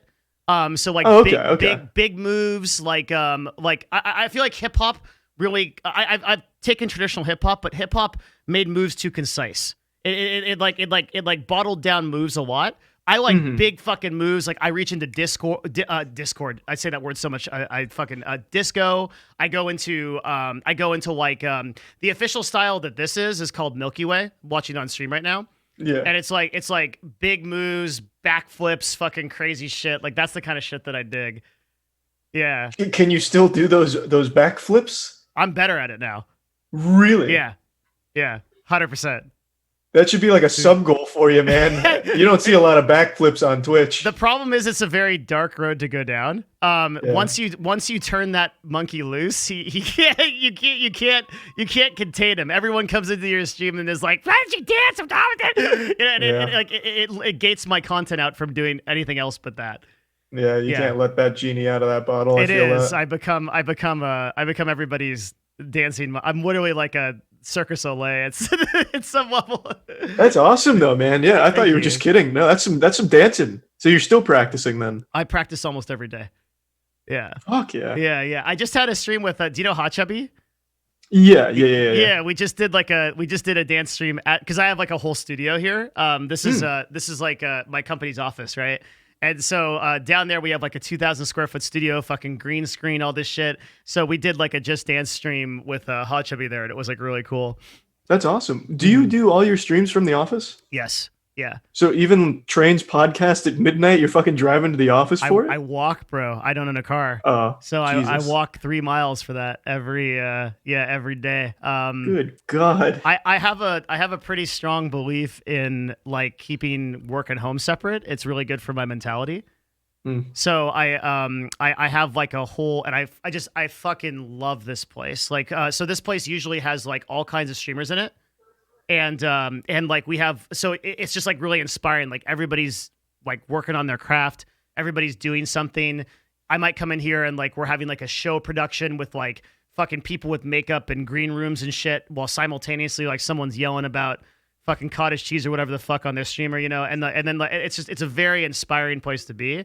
And then like my home is like my fucking gaming setup, and it's like super chill. I live with my girlfriend also. Like, you know, like we watch TV, cook shit, hang out. It's like a really cool setup. That's awesome, man. Yeah, that's great. I kind of got to make this the way that I wanted it to be because I had like a really crazy change of pace like about a year and a half ago. I changed my entire life. I gave up all my possessions. I moved from where I was. gave up my whole past and like wandered around in the for a while, and then I came back to Seattle to do this with my business partner. He kind of summoned me back into the world of the living, and I got to structure the life like how I wanted to live. So this is kind of like exactly how I imagined living. So how long has this been in like the works? Well, I didn't plan it. Basically, I had this relationship for like 13 years and it imploded. Oh, okay. And like simultaneously, like I just gave up everything. I'm a really this is actually gonna sound like a fucking huge cap to my chat because I almost never talk about this. I mean, almost never. But I'm a very religious person. I'm a Buddhist, and so a big part of Buddhism is our relationship with things, both like material and like immaterial. And so when shit goes down in life, it's often very good to reset and to kind of go back to zero, because what do you really have, right? You have your mortality, your time, and yourself. And so I reset back to that completely. And yeah, it's kind of that Dave Chappelle approach, right? That's what he did, right? Dave Chappelle did it to a unbelievable level. Right, and he was able, Dave, have you ever seen that video that he told about why he left that on the table? Yeah. The 50 million. Oh, yeah. The story about the salt, the chimp and the salt. Yeah. Yeah. Yeah. Really interesting. It was exactly like that. Except I didn't have as much to lose as him. Well, yeah, I mean, Dave Chappelle, that was a fucking bold move, man. That was a big one. That was next level. Yeah, like turning down $50 million and basically worldwide popularity because he just had the internal sense that he needed to move on. Yeah. Now he's back at it and bigger than ever. Yeah. And like, there's like one of my favorite memes. Oh fuck! I gotta talk to you about the conspiracy theories. I want to do this on the Scuff podcast. Oh, yeah. I do love those. Because one of the big good conspiracy theories is he never came back from Africa. He was replaced by like another Dave Chappelle. Have you heard this? No, what? What the fuck? This is big on you. There's so many YouTube videos about this. Like that. So the idea is that he never came back from his like thing, right? He like disappeared to Africa. He died there because there were like these Illuminati from Hollywood, and then they replaced him with another guy, and they'll do all these like breakdowns on it. they'll say, look, his voice is different. Look how different he looks, right? Like, yeah. So this, I looked it up real quick. This seems almost exactly like the same conspiracy theory where Avril Lavigne is dead and been replaced. You know that one? Yeah, I also know the Michael Jackson one. Yeah, that he got abducted. He returned to his people. That one has some legitimacy because he's such a good dancer that he couldn't be human. That's fair. Well, yeah. If anyone would know dancing, it seems like it'd be you at this point. Yeah. I can tell you, Michael Jackson's like probably the best of us. Yeah, I never heard it for Chappelle. I only knew it for Avril Lavigne. Chappelle's a huge one, dude. Yeah, you uncovered some of my favorite conspiracies I've ever seen are from Charlie's YouTube channel. My favorite one ever probably is this fucking the Finger family. That is a fucking mindfuck, bro. Yeah, that one's a wild one. Oh, the Finger family is this thing that he found that is like thousands, hundreds of thousands of YouTube videos. Oh no, you're thinking too small scale. We're talking millions of YouTube videos. They're churned out by the hour. Yeah, that are coming out, and they all have like. Can you explain it? I can give like a nutshell. Sorry, I'm still looking at the Chappelle stuff. I love conspiracy stuff, especially like the clone ones, like Avril Lavigne. That one's great. Yeah. Like, and this seems like another Avril Lavigne one. Yeah, the Finger family. Yeah, the Finger family one. It's like there's this series of videos that gets posted hourly to YouTube from thousands upon thousands of channels. So that's millions of videos coming out like daily, all Finger family, and it's always the same song, but with something changed either in the video or maybe a word in the song changed. So it's like, sharks or bears or Hitlers or Sheriff Woody's. Like, it's all over the place. It's really weird stuff. And there is actually millions of these, and every single one of them has like 100 million views, some of them with 1 billion views. It's wild. And as you dive deeper into the channels, it's a lot more than just Finger families. Like, they have videos where it's like, that leads to more of the Elsagate stuff. but that was before Elsagate. So before all that, they had videos where it was like Hitler versus Stalin Bear. So they'd have Hitler Yeah. Bear going against Stalin Bear on a kids channel, and it has hundreds of millions of views. Really weird stuff. Really crazy stuff. 1 billion views on this video, and Yeah. there is no likes or dislikes and no comments. That's a new thing though, because they used to have that. That's a YouTube change. Back then, that's the COPPA Act. yeah. Mm. Back when I did that, they did have likes and comments, and on 1 billion views, there'd be about 5 comments and like 20, 30 likes, maybe. Holy shit! Yeah, it's crazy. What the? And these go down. This goes on forever. Actually, like no one knows where it ends. Like I pretty much Or where it begins. Yeah, I think like if you ever did get to the end of this, you open a door and it just goes to like some other dimension, some it's dark wild. reality. Yeah. Everyone. But even when I posted the video, it was like 3 years ago now. Even back then, people were like, "Well, it's just YouTube kids auto playing it," but it can't be. Like, it literally can't be. Mm-hmm. There's too many videos with too many views and too little engagement that even if you let every fucking kid in America or the world autoplay their shit on an iPad, it wouldn't equal those absurd views. It's also Like, not as if there's a crazy. bunch of kids going around talking about finger family. I've never Exactly. heard a kid be like, "Oh yeah, finger family." Like I've never. Exactly. It's wild. And some of the channels' names are haunting. Like, some of the Finger Family channels had like weird Russian names, or it was like, it wasn't this extreme, but they had things like Blood Oath kind of stuff. Like, it sounded demonic. Like Beelzebub, wild stuff. Yeah, it's weird. It's a weird rabbit hole. I haven't checked in a couple years, but I'm looking at the stream right now. It looks like it's still about the same. It seems like it's the same. Yeah, it's like 1.9 billion views. All of these have over 1 million views. I guess. Well, I actually kind of unironically, one of the things that might have stopped this is COPPA, because you can't for sure. monetize these. Yeah, you can't make any money off these anymore. So I imagine that's probably shot the community in the foot, which Yeah. is good because it's scary. Because a video with 2 billion views that's monetized on kids. Do you know what the CPMs were for those videos? It'd probably be about 200 grand for 2 bill, I think. It was about $50 CPM. Yeah. Really? For the opening toy videos, those are about Yeah. $50 because we worked Holy with some of the shit. advertisers. That is absolutely wild. Insane. And it was because the justification was that the kids would basically tell their parents, like, "Hey, you need to buy this for me." So toy advertisers like Disney were one of the big buyers, and they would put like Frozen and did you just rip ass? No, that was a burp. I even muffled it. I didn't think it'd get picked up. And then went through the noise gap. Like just Damn. unironically just ripped ass. Like No, I burp all the time, but I always get shit because I don't always keep my mouth closed. So I tried and it still didn't work. So what the fuck is the point?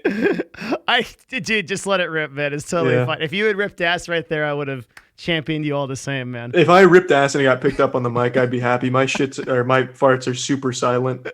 I would be concerned. I'd have to double check that. Yeah, You might have gambled on a fart and lost.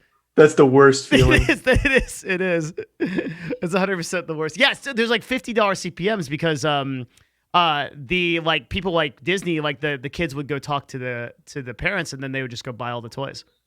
It's just crazy, man. That's just absolutely crazy. It was the most profitable corner of YouTube before they shut it down.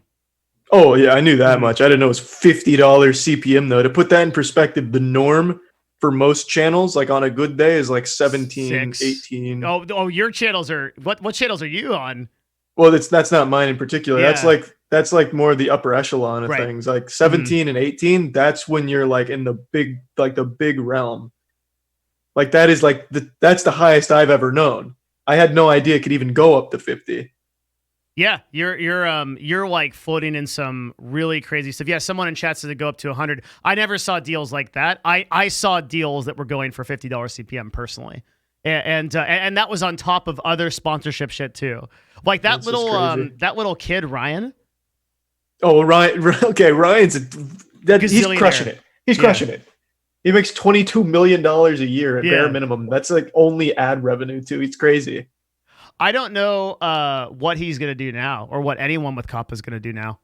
Oh, I don't know. I mean, he They're can fucked. retire. He can He just can. retire. Yeah. Yeah. Do you remember those strippers that would they would basically quit their job and then they would have those videos where they open the toys with just the hands. Were they strippers? I thought that was just a conspiracy. It might have been. I don't know. Yeah, I'm pretty sure it was just a conspiracy. Okay.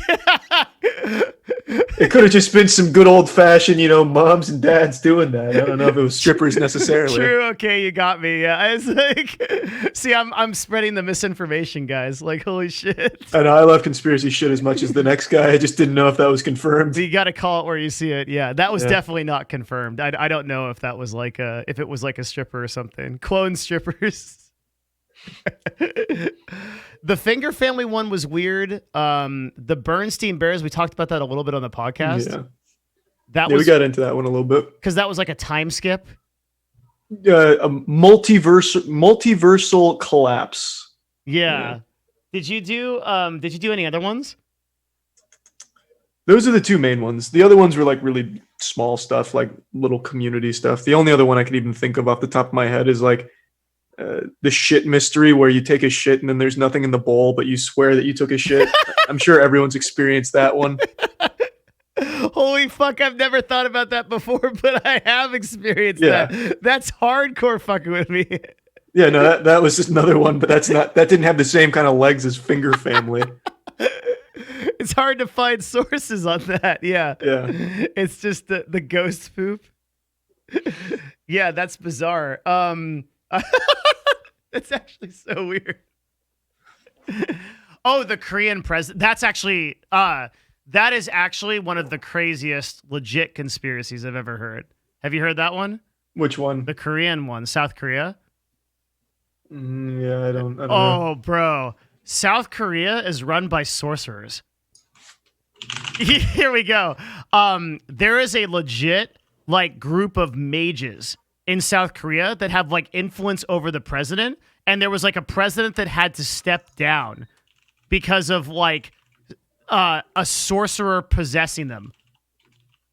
And this is like real, like people in Korea unironically believe this, and it might be true. Like a big part of the COVID-19 outbreak in South Korea was this same cult, the same group of people. Yeah, I know that cult. Yeah, this is the same story. Oh, well, I don't know if it's the same story. They weren't sorcerers from what I read. Their like heads are like sorcerers. The Korean cult is actually real. Yeah. Okay. I see what you're saying. Yeah. They had a female president, right? That like female president, sorcerer, South Korea. This is on like fucking Wikipedia. Yeah. Yeah, I typed it in. That's the article I saw. Yeah. I don't think it talks about the sorcery though that I saw in there. Where is it, guys? We'll find it. The new conspiracy that I've been big into is that 5G is the cause of coronavirus, if you know that one. What? Yeah, there's a large community of people that believe 5G is what's caused coronavirus. Why? Oh, man. Oh, that's not a question you want to be asking out here. You never know who's listening. Because one of the memes for a long time was that the coronavirus was grown in a lab. And that was one of the conspiracies. And the virologist that we talked to was like, no. Like he's like, I saw this virus in bats in 2017. Like this is an actual like bat virus. Yeah, the 5G one isn't quite as sound as, a weapon. Their explanation is basically like 5G is harmful. The waves that it emits are dangerous to the human body, and it's created coronavirus. They give like radiation poisoning symptoms as their cause. It's pretty deep. There's a whole YouTube channel dedicated to it that I found recently during a stream. It's pretty wild. Have you heard of the sound weapon? Speaking of sound weapons, have you heard of the sound weapons in Cuba? That one? No, it's that one. It's another really reliable one. It's a bunch of people were working in Cuba at a U.S. embassy, and all of them reported like these adverse health effects, reportedly from a sound weapon that was used against them. And there's a bunch of like very reliable people that said that this happened. Cuban sound weapon. Sonic weapon used at U.S. Embassy in Cuba. U.S. and Canadian diplomats in Cuba suffered a host of mysterious ailments. Speculation arose that a high-frequency sonic weapon was to blame. No, I've never heard that. It doesn't sound like a conspiracy. That sounds like there's actual evidence there. Yeah. Well, it's a conspiracy in the sense that like nobody actually acknowledges it, and like we don't have. There's a legit Pentagon video on YouTube of the Pentagon crowd control microwave system. Basically, it's this fucking gun that you aim at people. Oh yeah, I've seen that one. Yeah, that shit's like fucking crazy, right? Yeah, like, it makes your skin hot. Yeah, and then you like you run from it because what it does. Yeah, it basically is just like a heat beam that just watch this. Like that's fucking crazy. The scary part about that is it's only like a few notches up from just setting you on fire. Oh, 100%. You know that if they can just cause you like a mild discomfort, they can fucking light you on fire. Oh, it's not mild. It's like it's pretty intense stuff. Oh, is it? Yeah, it's really fucking intense from everything I saw. I saw that a while back. Oh, it's like a taser? Not quite like a taser, but it's up there. You know they had one of these at Area 51 when they were thinking about that. Oh, for sure. Yeah, they definitely had this one. Like, I love how they had like just like one guy sitting there because like he knew it was a meme, and like probably behind them they had like the fucking heat rays and the goddamn like the fucking beanbag, like the metal storm of beanbag launchers that launches like 50 beanbags at once at like terminal velocity. It just like teleports through you. Like, this is a crazy concept of like having a fucking like microwave cannon. I know. It's equal parts cool and scary, I think. I agree. Yeah. But yeah, this was the sound cannon was a good one. Here's the South Korean meme.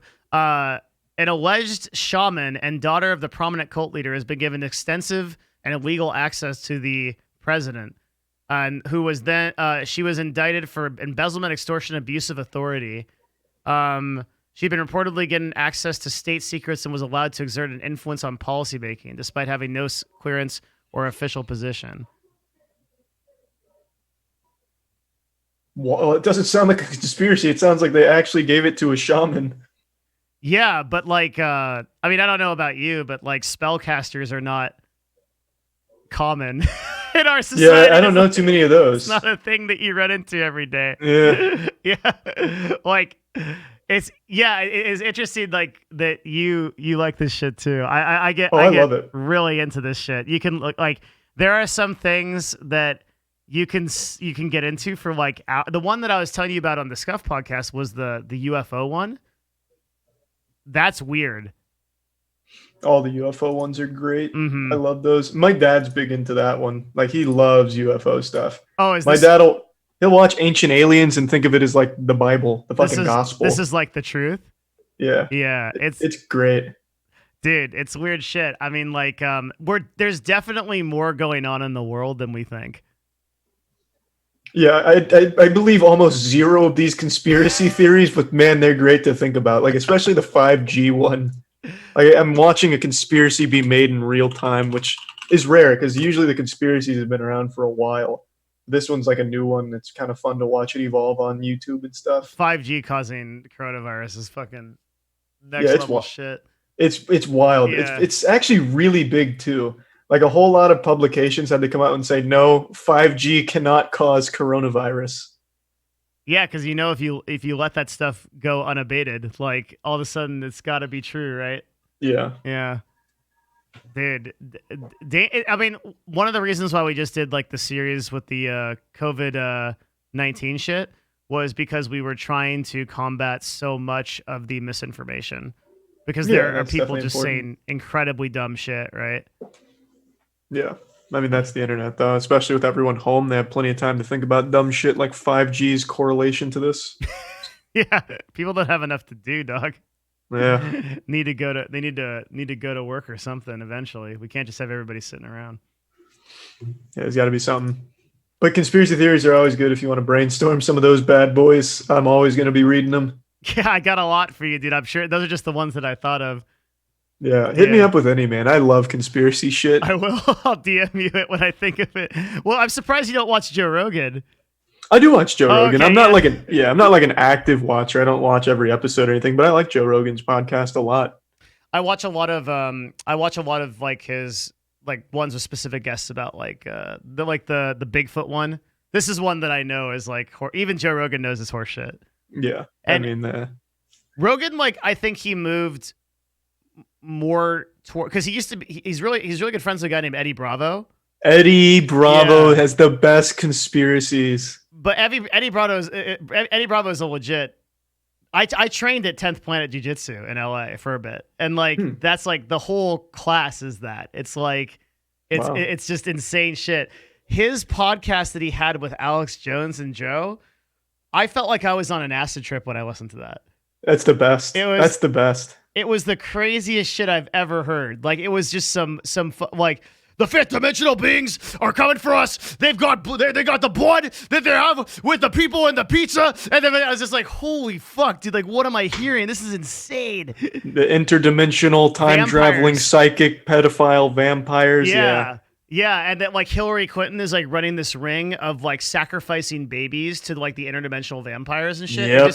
It got you got an idea of just how fucking insane that guy is. It was a great peek into the psyche. You know, now he's selling toothpaste that he says fights coronavirus. Yeah. So he's out there on the grind, baby. There's those evangelicals that are selling that. Yep. What's it called? It's like a Silver solution. Silver solution. Yeah, and they're saying you have to like pray the virus away. Yeah, and then Kenneth Copeland came out and said, even if you lose your job, now is the perfect time to give to him. Yeah, that's crazy shit. These are guys that are flying around in private jets and have That's Kenneth Copeland, baby. Oh, it is? Yeah. Yeah. Is that everything you think, everything that comes to your head when you think of even evangelist like garbage, it's Kenneth Copeland. I follow the fuck out of that, man. He's the guy who prayed the coronavirus away by dipping his hand in cum and putting it on the camera. He's the actual guy. cum? Well, I don't know what it was. I only tuned in when his hands were wet. He had like slime on his hands or something. And he had it on his television screen. He's like, put your hand here and I'll heal you. He's the guy that had the private jets. He's the guy who said people on planes are demons. And he's the same guy that went on that rampage when like a reporter came up to him. And he stared the shit out of her and like stared at her like this fucking like weird like eye contact that like looked like he was like a demon. Yeah, that's Kenneth Copeland.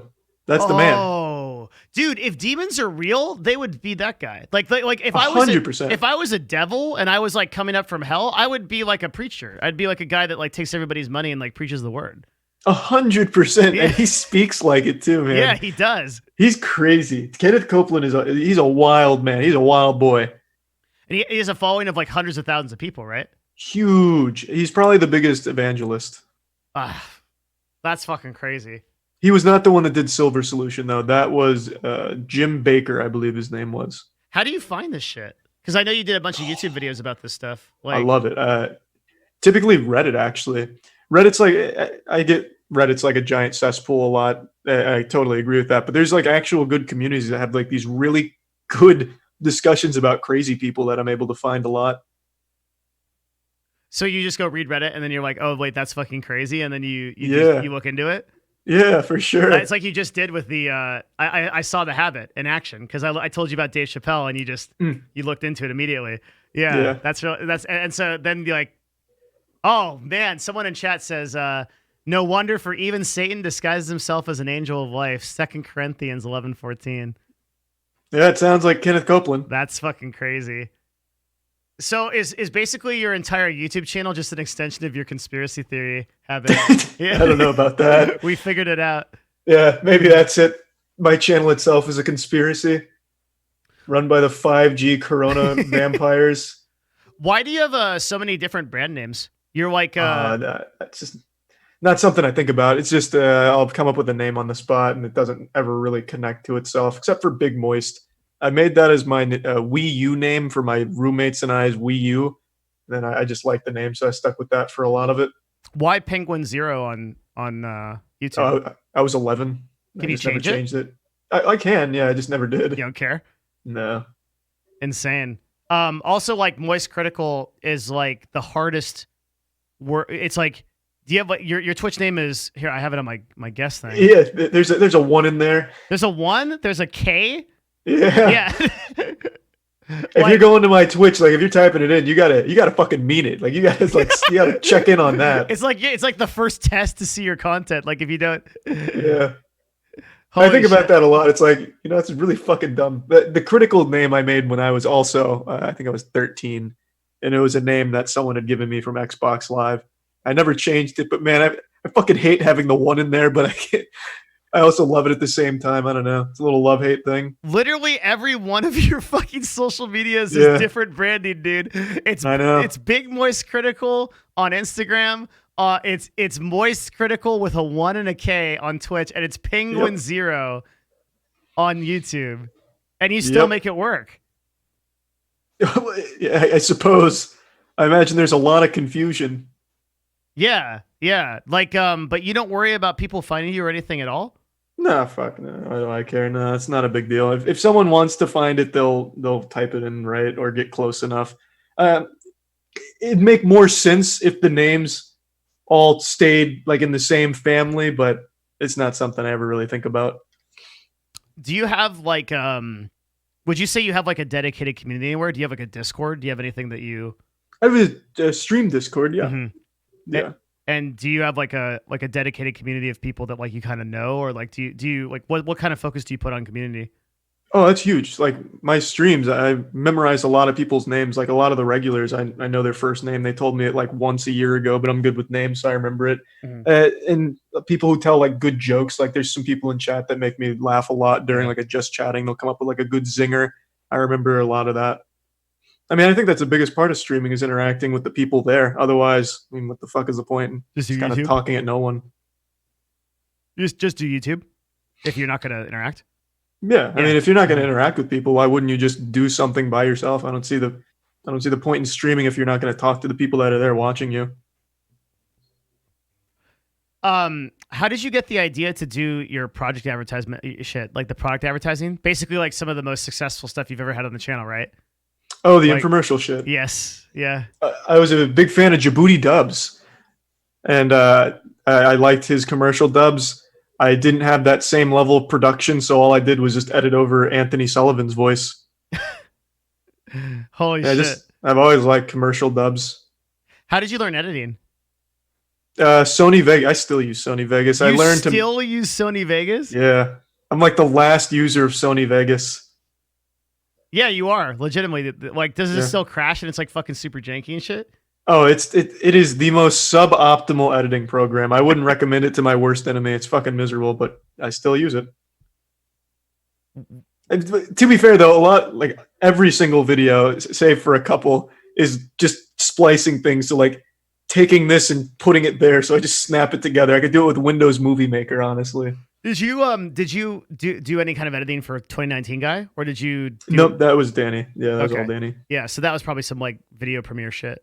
Yeah, if there's actual editing in it, you can rest assured it wasn't me who did that. Do you know how to do that? Oh fuck no! I don't have a single clue. I have a hard time zooming in with Vegas's True. pan and crop half the Yeah. time. Sure, it took him 20 minutes just to get on this talk. With Whoa, well, that's a low blow. That's Zoom's fault, not mine. No one else ever had a problem. You're the only one. That's all on Zoom, baby. That ain't me. Holy shit! Like, so you basically just do cuts. Like, have you ever thought of adding like sound effects or anything like that? Like, do you? No, Yeah, I'm not like a huge fan of that when I watch something. Like if I'm watching something you and just then want it real.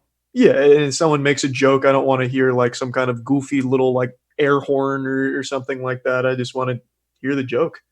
How the I fuck? think all of it leads to clutter. All your videos from 9 years ago even have hundreds of thousands of views. How is that possible? Like Critical's Modern Warfare 2 comedy montage has 340K views. Whoa, that's popping off, baby. I don't know, man. I used to, well, back in the day when I used to do those that you're looking at there, I used to post all of those in GameFAQs. So like when I made something, I'd post it on GameFAQs before I had a community or anything like that. I'd immediately post it there and get attacked a little bit. You get attacked? Oh yeah, I talked about this guy on the podcast once. His name was Boney Tony. That man would tear my ass every time I posted one of my things on there. It's just a guy. I'll never forget. What was this? Like just a guy that like posted on forums or something? Oh, he was a GameFAQs diehard fanatic. That man was like the Wikipedia editor for GameFAQs. He was everywhere. Everywhere I was, there's Boney Tony making fun of me. And he just shit on you? Oh yeah. What? So you had no. You had no. Why did you do these? The fun tactics things, shit like that. Mhm. Oh, just because I would mess around in the games with my friends, and then it was fun. So I recorded it and shared it with other people if they wanted to do any of that fun shit. Which is why I posted on GameFAQs, because back then GameFAQs used to have a lot of people that were like doing some cool shit, and I was like, hey, if you guys want to try some of this, here's what we did. But no idea as to why these videos popped off. No, not really. It was fun stuff. Hey, some of those are good. Some of those are still some fun tactics, man. Like you'll get in there and run some of that and have a good time, I bet. This is really crazy. Like, have you ever seen the movie Rain Man? Yeah. Okay. Yeah, So there's a scene in that where he drops some toothpicks on the ground, and he looks at him and he's like, 252 tooth. Like that's you. Like you just, I don't know about that. The shit you do just works, and it's like Jurassic Park trespasser gameplay and commentary, 1.2 million views. This is just a thumbnail that I'm pretty sure you pulled off of the game. It's all auto-generated. Auto-generated. Baby. Yeah. And the title is Jurassic Park trespasser gameplay and commentary. What is this about? Like what? That's the name of the game. Jurassic Park Trespasser. And you just play the game and talk about it? It's got 1.2 million views. Yeah. Why is there a chair there? It was a crazy game. I didn't fucking make it. I wasn't the designer. I didn't fucking make it. Dude, you are fascinating. It is so crazy and inspiring in a way too how you did this. Oregon Trail gameplay and commentary. So for the longest time, you would just find games that you liked, and you would make something about it. Fuck no, those games suck ass. No, I didn't like those games. They were terrible games. They were fun to make fun of, but no, those games suck ass. So you just find meme games? Yeah, before meme was even like a term that was tossed around, yeah. Yeah, you're like the pre-meme. Dude, I love it. I'm so fucking inspired by this, man. Like it gives a lot of hope because it's like if you just love doing something enough, you can get there. That's the robot. I never looked at your past content. I gotta go see some of this stuff now. I might. Yeah, there's some real avant-garde stuff in there. I'll tell you right now. This is some weird shit. Like I wonder what the robot is. What the fuck is this? Like I said, man, there's a lot of avant-garde shit in there. I'm telling you. And you just find this shit on Reddit or YouTube or somewhere, and you're like, yeah, I got to talk about this. Yeah, pretty much, man. Make some jokes about it. I think that one there, I pretended to be the robot. I don't know. It was a long time ago. Yeah, this is 7 years ago. Yeah. I'm amazed, bro. You do some real magic. This is like fucking crazy. Because when I initially came into, do you know Matt D'Avella? I'm unfamiliar now. He's a pretty big YouTuber that does he does like self-development stuff and talks about like minimalism and time and effective management, stuff like that. I thought you were more of like this kind of dude. He does like production, like pretty high production quality stuff, like shoots his own stuff, edits his own stuff, and it's pretty well edited. Mm-hmm. But you're just like I feel like you've been launched from a trebuchet and you're flying through the air and you're just like along for the ride, just doing shit. But what's so amazing about it is like, by any kind of metric, your actual production is amazing. You're again, like we talked about a little bit earlier, 2 YouTube videos a day sometimes, a full blown Twitch stream, which you do for 6 or 7 hours. And, sometimes, yeah. And what's your podcast? The official podcast. That's once a week. What's that cover? Mainly masturbating. Good and answer. like all the stories around masturbating, yeah. That's it. That's what. It's 3 years worth of masturbating stories with guests, pretty much. Yeah, that's about the extent of that. What kind of stuff comes up in masturbating stories? Like, oh, you get to see people's real colors come out when we talk about that. Yeah. How many hours is this podcast? It's like an hour and 10 minutes, hour 15 minutes. How do you talk about masturbating for an hour? You'll have to watch and find out. It's an art form, baby. I guess I will. And how many? It's 180 episodes. Someone says. I think we're at 172. The official podcast is 180 episodes of masturbation stories, and I've watched every single one. Yep. What kind of guests do you have?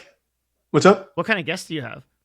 Mainly YouTubers and stuff. We've had a couple of like real world celebrities on too. So like Wheeler Walker Jr., Daniel Sloss, David Cross, stuff like that, but mainly YouTubers. And you ask them about their masturbatory history. Oh yeah. Oh yeah. Is this a meme or like that's where you start? Do you have like a show notes? We usually don't start there. No, Okay, we don't. No, we usually get there. It's the masturbating thing. We don't do it as much anymore, admittedly, because I mean we've told all of our masturbation stories. So now we just make jokes about like what's going on in the world and just general joking around. But when we bring on guests, the masturbating topic was always one that would like loosen them up and give them a chance to, you know, not be shy and, you know, take the stage, tell a story that would make some people laugh. You know, like let's say like on the Scuff podcast, there's a lot of people there. Like if each person was asked about masturbating, that gives each of them a chance to tell a goofy story that someone would laugh at. Yeah, the problem is I think we're how many episodes are we in to the Scuff podcast now? I think 80 something. We've like exhausted all the stories of the regulars. Really? Yeah, that's the worst. We've shot our last shot, so like we can't keep going on that because I think at some point we just ran out. We talked about cocks so much. Yeah, that's a good topic though. It's a great topic, and you can get a lot out of it. But we just take there's just only so much. There's only so many cocks you can talk about. Yeah, no, that's a sad reality of it. It is. Man, what else do I have? Holy shit, you burned through the questions, dude. Fuck yeah, good speed run. Yeah. Well, sorry? I was just gonna say that's probably good. Tiana just got home a little bit ago, so I'll probably have to get going here in a sec. Well, do you have I guess like maybe this will be like an insight in like if someone wanted to become a content creator, right? You probably get those questions all the time. I mean, I always have advice for it. Yeah, I think there's What would you tell them?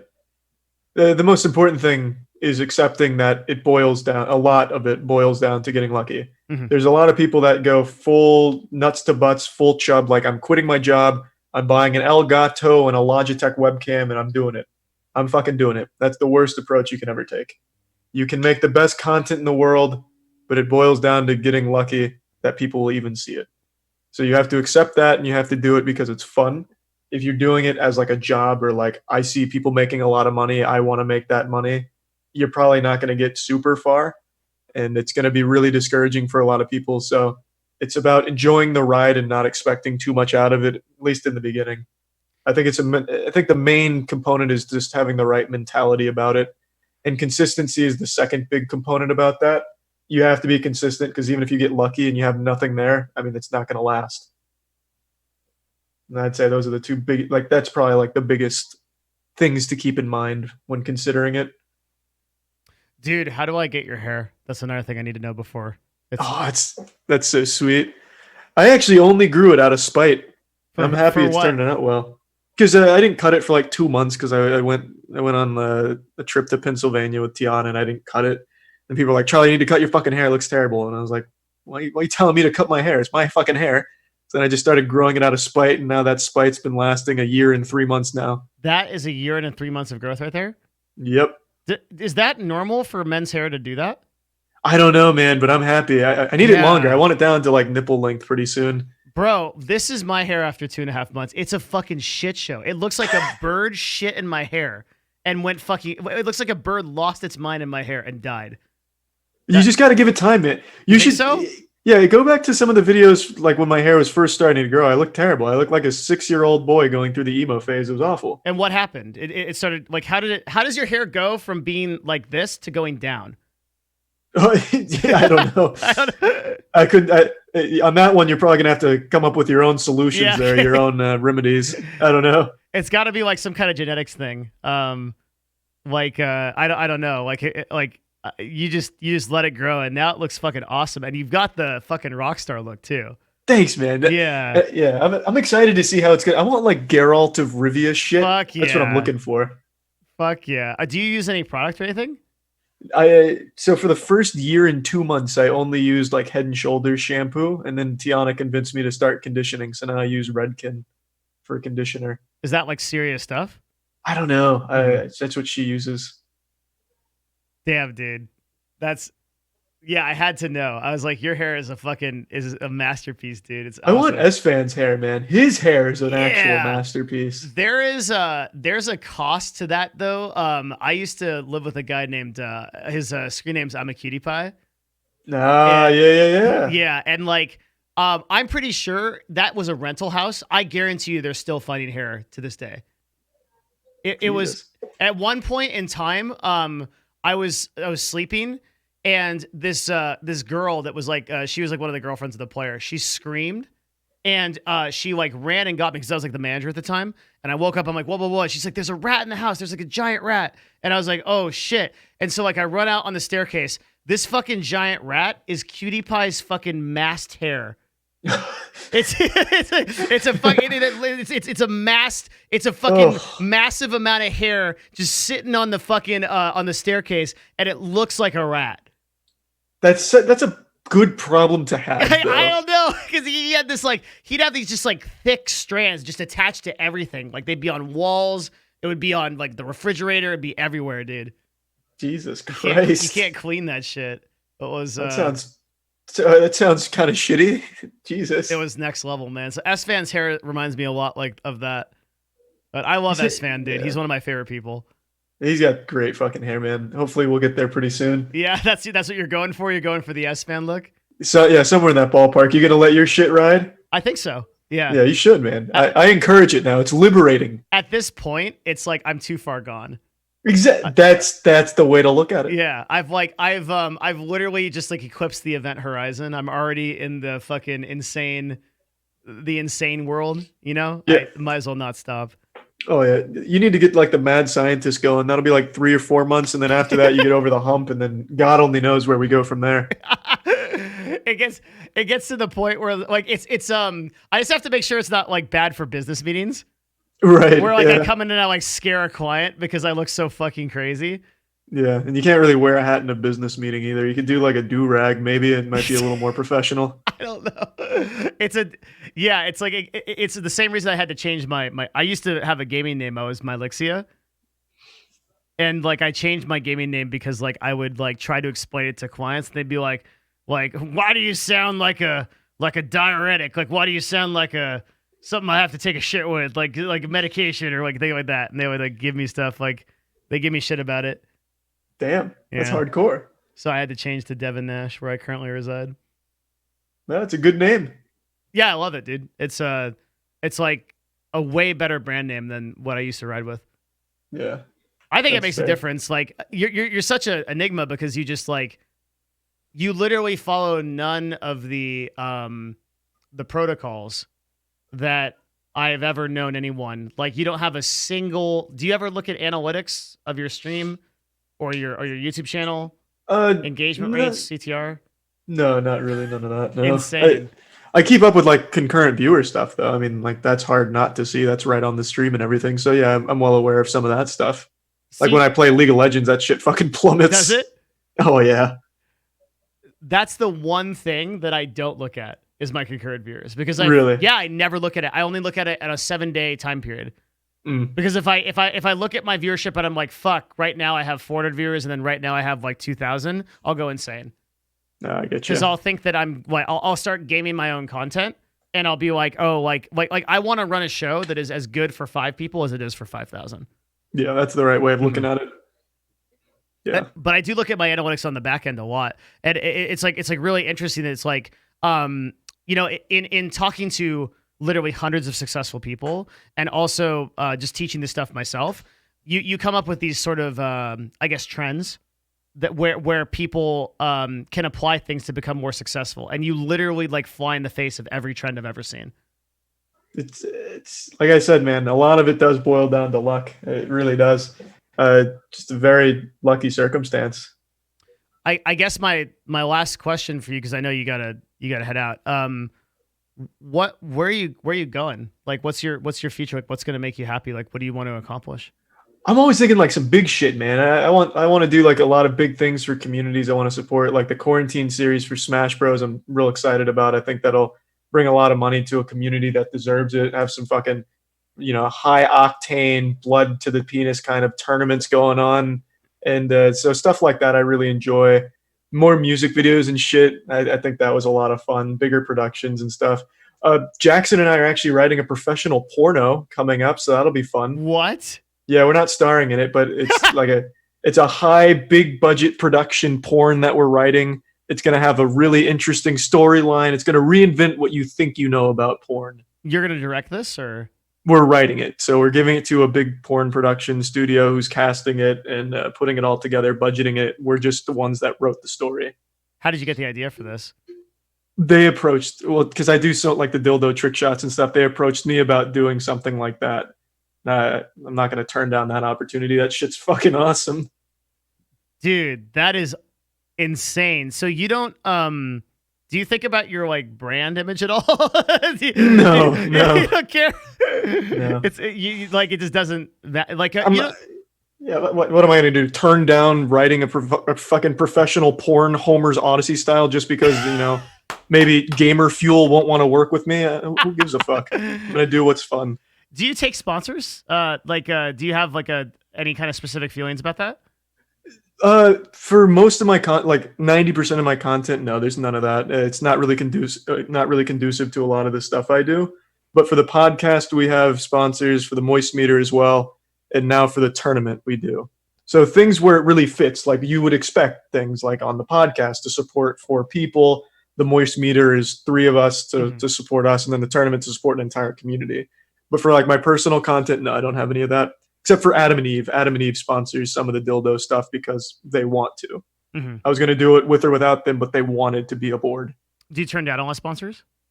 I just don't reply. I mean, I'm not going to go out of my way to be like, I don't want this, and you've insulted me by bringing me this. Any particular reason why? It's just personally, it wouldn't be conducive to videos that I usually do. Do you feel it fucks with your vision, like your? It'd be not distracting, but it kind of changed the way it flows, right? Because a lot of my stuff is like I film my videos with my fucking phone camera, right? So I'm going into a rant about some Marvel shit, and then all of a sudden I stop to talk about a product. And I only do products that I actually like, but even still, it wouldn't be conducive to that video because now I've just totally fucking hit the brakes to talk about that, and I feel like it'd be jarring for a lot of people. I see. That's so.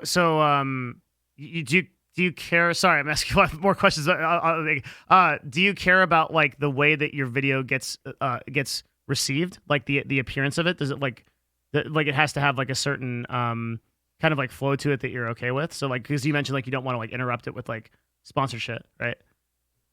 I guess I don't know. It's a little tricky.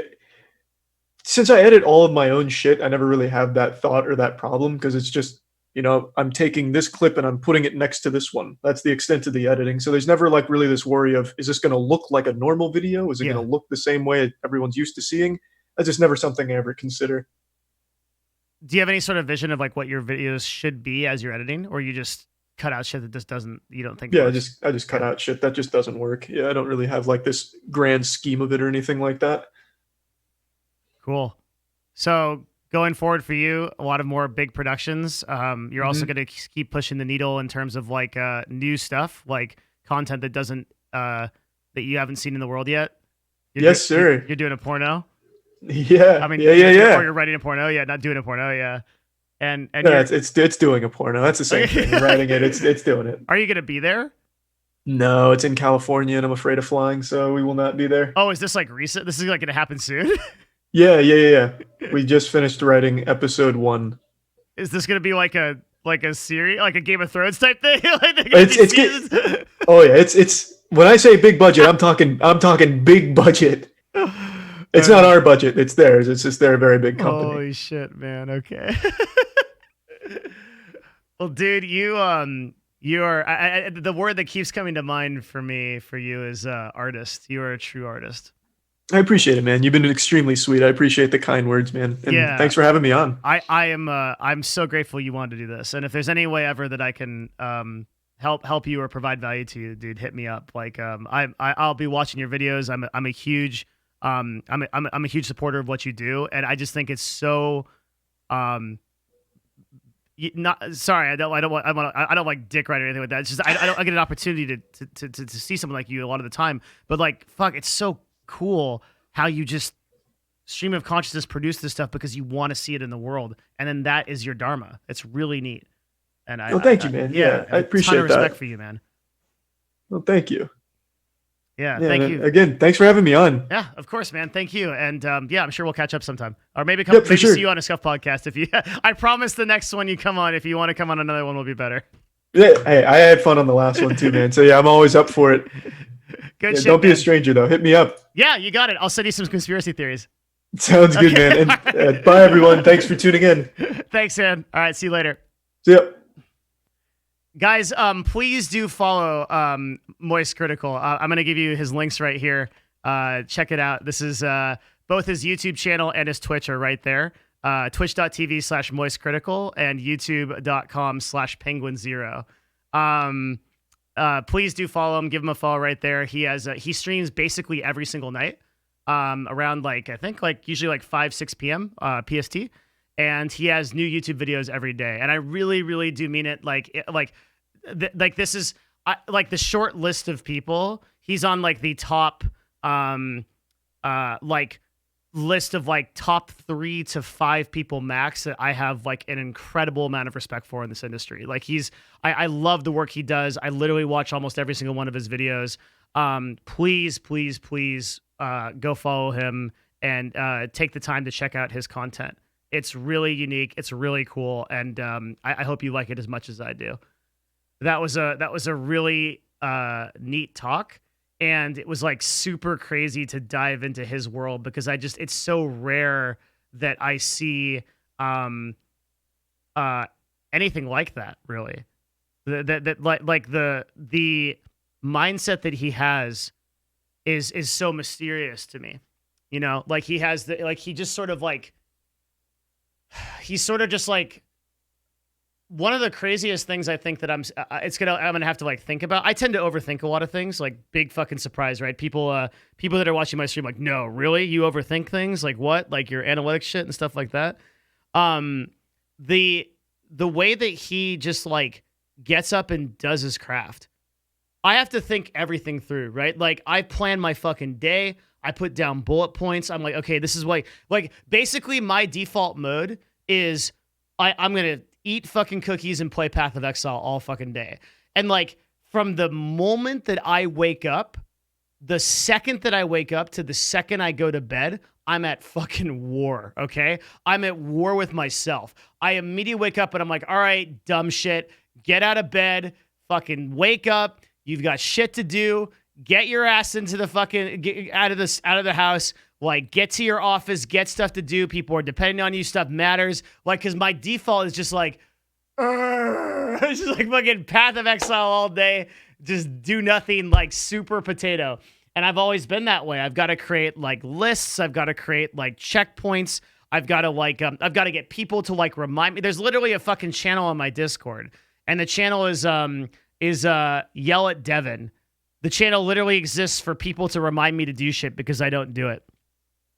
And so it's so surreal to talk to someone that has this ability to he doesn't think of it like work. He doesn't think of it he has to go do something, but he's really doing an incredible amount of shit when you think about it. He's doing a fucking full-time podcast. He's doing 2 YouTube videos a day. He's doing a 6-hour stream. He's doing all of the special production stuff like writing pornos and fucking dildo trick shots and stuff. And he's thinking of all of this content and stuff that he has to do. And all of it is just sort of stream of consciousness. It is really, really crazy that he does this shit. He's the very epitome of just doing shit and seeing what happens. It's amazing. It's actually like I had to be careful to not suck his dick too much there because I'm just so fucking impressed by his mind. I never run into anybody like that. He's like one of the very few real OGs. Super crazy conversation. Be thinking about that shit for like for days. Crazy shit.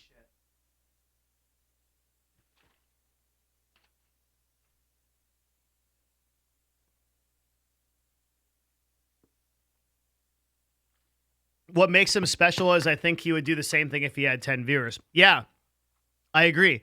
I don't think he cares at all about like when he said, I don't care about the money and I don't care about the views. I like believe that more real than I've ever believed anyone that said that. I don't think he gives a fuck at all. I think he's like, and people would call that humility. I just think he like literally grew up that way. I mean, he's been doing it since he was fucking 11, right? Like, this is just what he does with his day. Hi Devin, There's a nothing- month or so ago I got your stream of you watching a video of a guy What the fuck? explaining TikTok algorithms. I took that and made my own TikTok after that stream and asked if you think Twitch Twitch clips clips would would work. Dido, one of mine went Hell viral yeah, with dude. Congratulations, that's awesome. 250k. So you reposted Twitch clips on your TikTok. You got 250k. That's fucking fantastic, man. Congratulations. Sorry about that. That was probably like super fucking loud. That's cool, man. He just wants to exist and then succeeds on pure charisma. Yeah, I mean it's what we're kind of seeing is like here the thing is like it's the finished painting, right? Because Charlie had years and years and years of stuff to course correct to get to this point. I mean, this guy literally started uploading shit 12 years ago, right? He's had all that time. Imagine doing anything for 12 years and being consistent. You're going to be good at it. If you did martial arts for 12 years and stayed with it, you'd be fucking crazy. If you danced for 12 years, if you fucking, I don't know, fucking artificially inseminated fucking animals, you'd be the best animal inseminator after 12 years. Like human beings just get good at shit after they do stuff. Like he's been doing this stuff for 12 fucking years. So we saw a lot of we saw sort of almost like a finished piece of work basically, like in him, you know, like that he might not be like entirely 100% conscious of like all the stuff that he's doing, but I'm sure there's got to be some like mental checks that he goes through in editing where he's like, okay, like this works, like this doesn't, this works, this doesn't, stuff like that.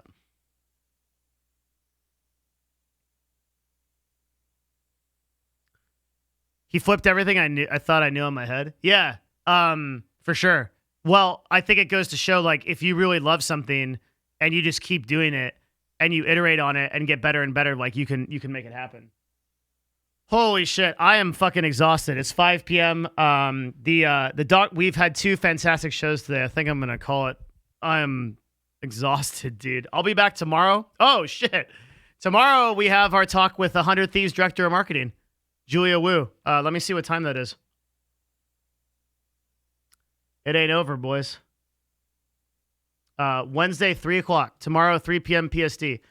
We have our talk with Julia Wu, Director of 100 Thieves Marketing. So that is, that's mañana. And so we'll be talking about so Julia Wu is actually the person that I hired for social media into CLG. And she is a very old friend of mine, apprentice that has become the master. I taught her marketing originally. She now has gone on to do 100 Thieves Marketing, and I think has surpassed my knowledge of it. She's incredible. So please do come out for that talk. That's going to be at 3 p.m. tomorrow, and it will be on our Discord. If you guys like this stream and everything, discord.gg is our community. It's where we hang out. What is 100 Thieves? 100 Thieves is an esports team. They, in 2 years, became more successful than many teams that have been around for like 9 to 10 years. Amazing shit. Like, this is going to be a really good talk if you're into esports at all or you're into gaming at all. It's going to be a really good talk about marketing and strategy and also just kind of us shooting the shit about that stuff. So come for that on Wednesday. And then I'm done, guys. I'm going to go stop by the store and see if I can get in. I'm pretty sure I can't. So I got to figure something out for dinner. I don't know. It's 3 p.m. PST tomorrow. And super special thanks to Charlie for that. That was fucking awesome. Literally fucking awesome. Also, we will have all the notes from the Dr. Vincent Roccanello show are up on Discord, including all the posted notes. So just go to the Discord for those. It's right here in the announcements. These are like basically like the most important information about COVID-19. All of the information I wrote down, kind of like true information about the virus that hopefully will help people out and help people spread the right information.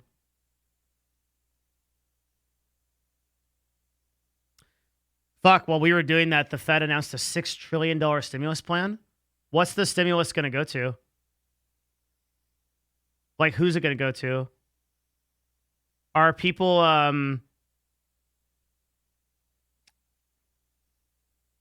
$6 trillion is fucking insane. Yeah, I'm just reading this on Twitter. Is any of this going to go to people? Fuck, man. Should I get back into the markets tomorrow? I thought this recession was going to be a long time. And then they just fucking put $6 trillion in.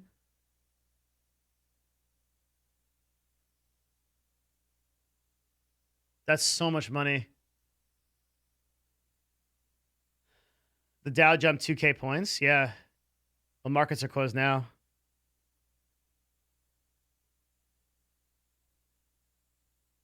God damn. What is the money going into? Is it going into, are they going to give $2,000 to people? Does anyone know? Did anyone listen to the talk?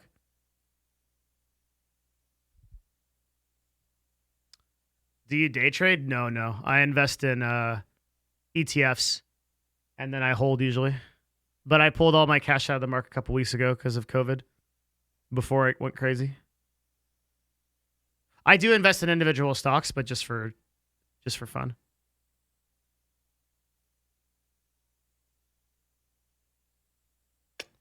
I'll have to look, man. Yeah, I'll listen to the talk. Tuesday that a deal would get done later in the day. The stimulus is expected to be worth $1.6 trillion. They're telling me that. How long is this? I'm seeing that the talk was.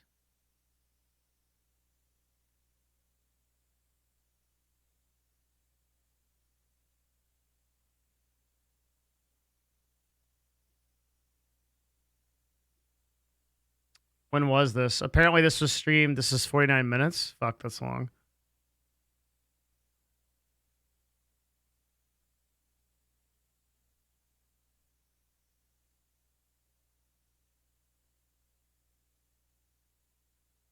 I guess I'll listen to this on the walk home. Oh, it's not like the first 7 minutes, just people. The Dow Jones surged more than 11%, biggest one-day gain since 1933. Lawmakers are nearing a deal. The giant stimulus package ease the economic fallout from coronavirus.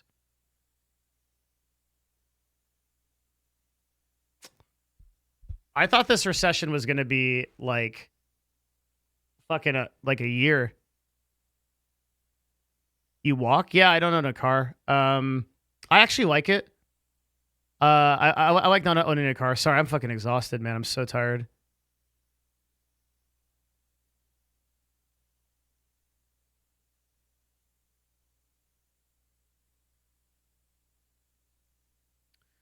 I don't own a car because I like walking and like taking time. I like listening to podcasts and shit. It gives me an opportunity to kind of like think about things. Sometimes I just walk and think. Sometimes I walk and listen to a show or something.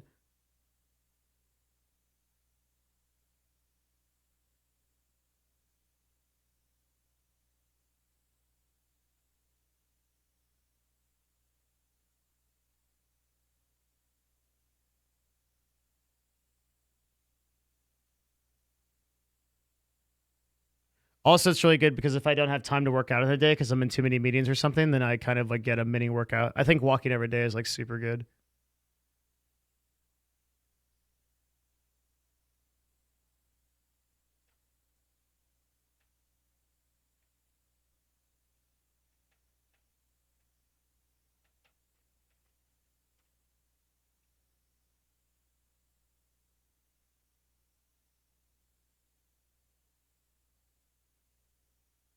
Fuck, man. Is there even anything open here? Like, what am I going to eat?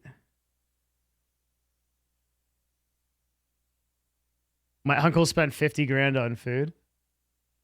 $50,000 in food is like a lifetime supply of food. What are you going to do with that?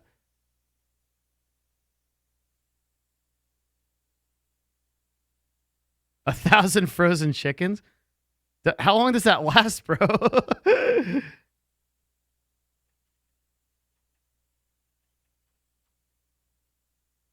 What the fuck?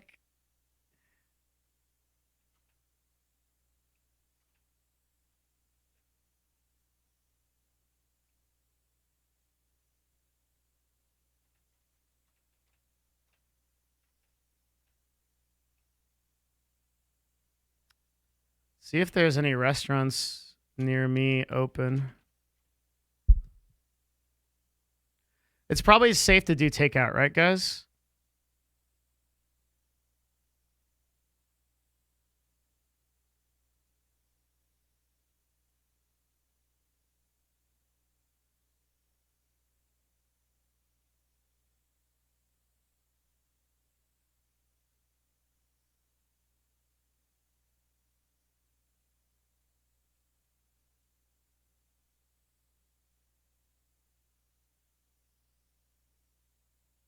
Bellevue businesses and cafes ordering curbside pickup.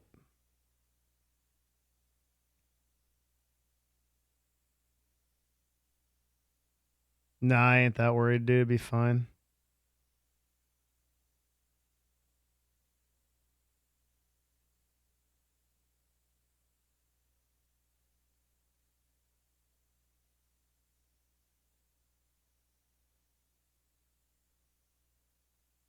A lot of people are doing like delivery deals to just bring people into the restaurant and shit. There's a really good Greek place next to me, or Mediterranean food I might go to, if possible, because I'm pretty sure I can't get into the market. The market is really fucked. It's like they're only letting a few people in at a time, and you have to wait outdoors. And it's like a it's like 6 feet, so you just have to stand in line for like an hour to get in. I wouldn't trust delivery guys, dude. They're solid, dude. People are good people. Most people are really good people. You gotta trust people, especially in these times.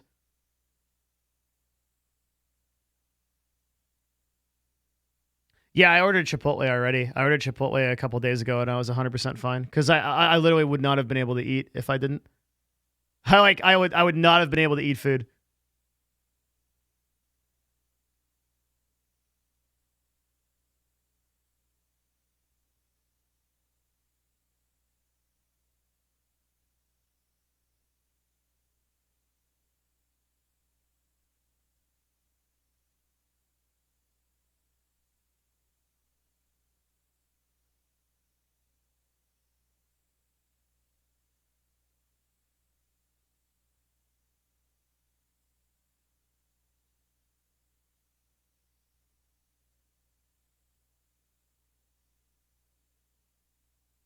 I have no idea, man. The options seem so slim. What do I want?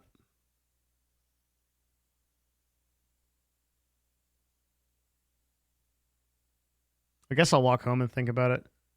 All right. I'm going to peace out.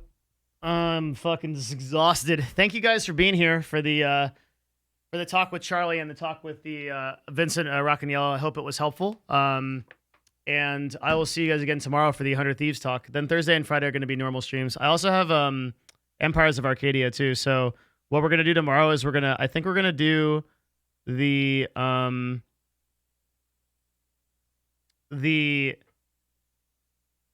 stream with Julia at 3, and that'll run till 5 or so. And then I'll probably take like an hour break, and I'll jump on Empires of Arcadia, which is the D&D show where I pretend to be a goblin that likes trash.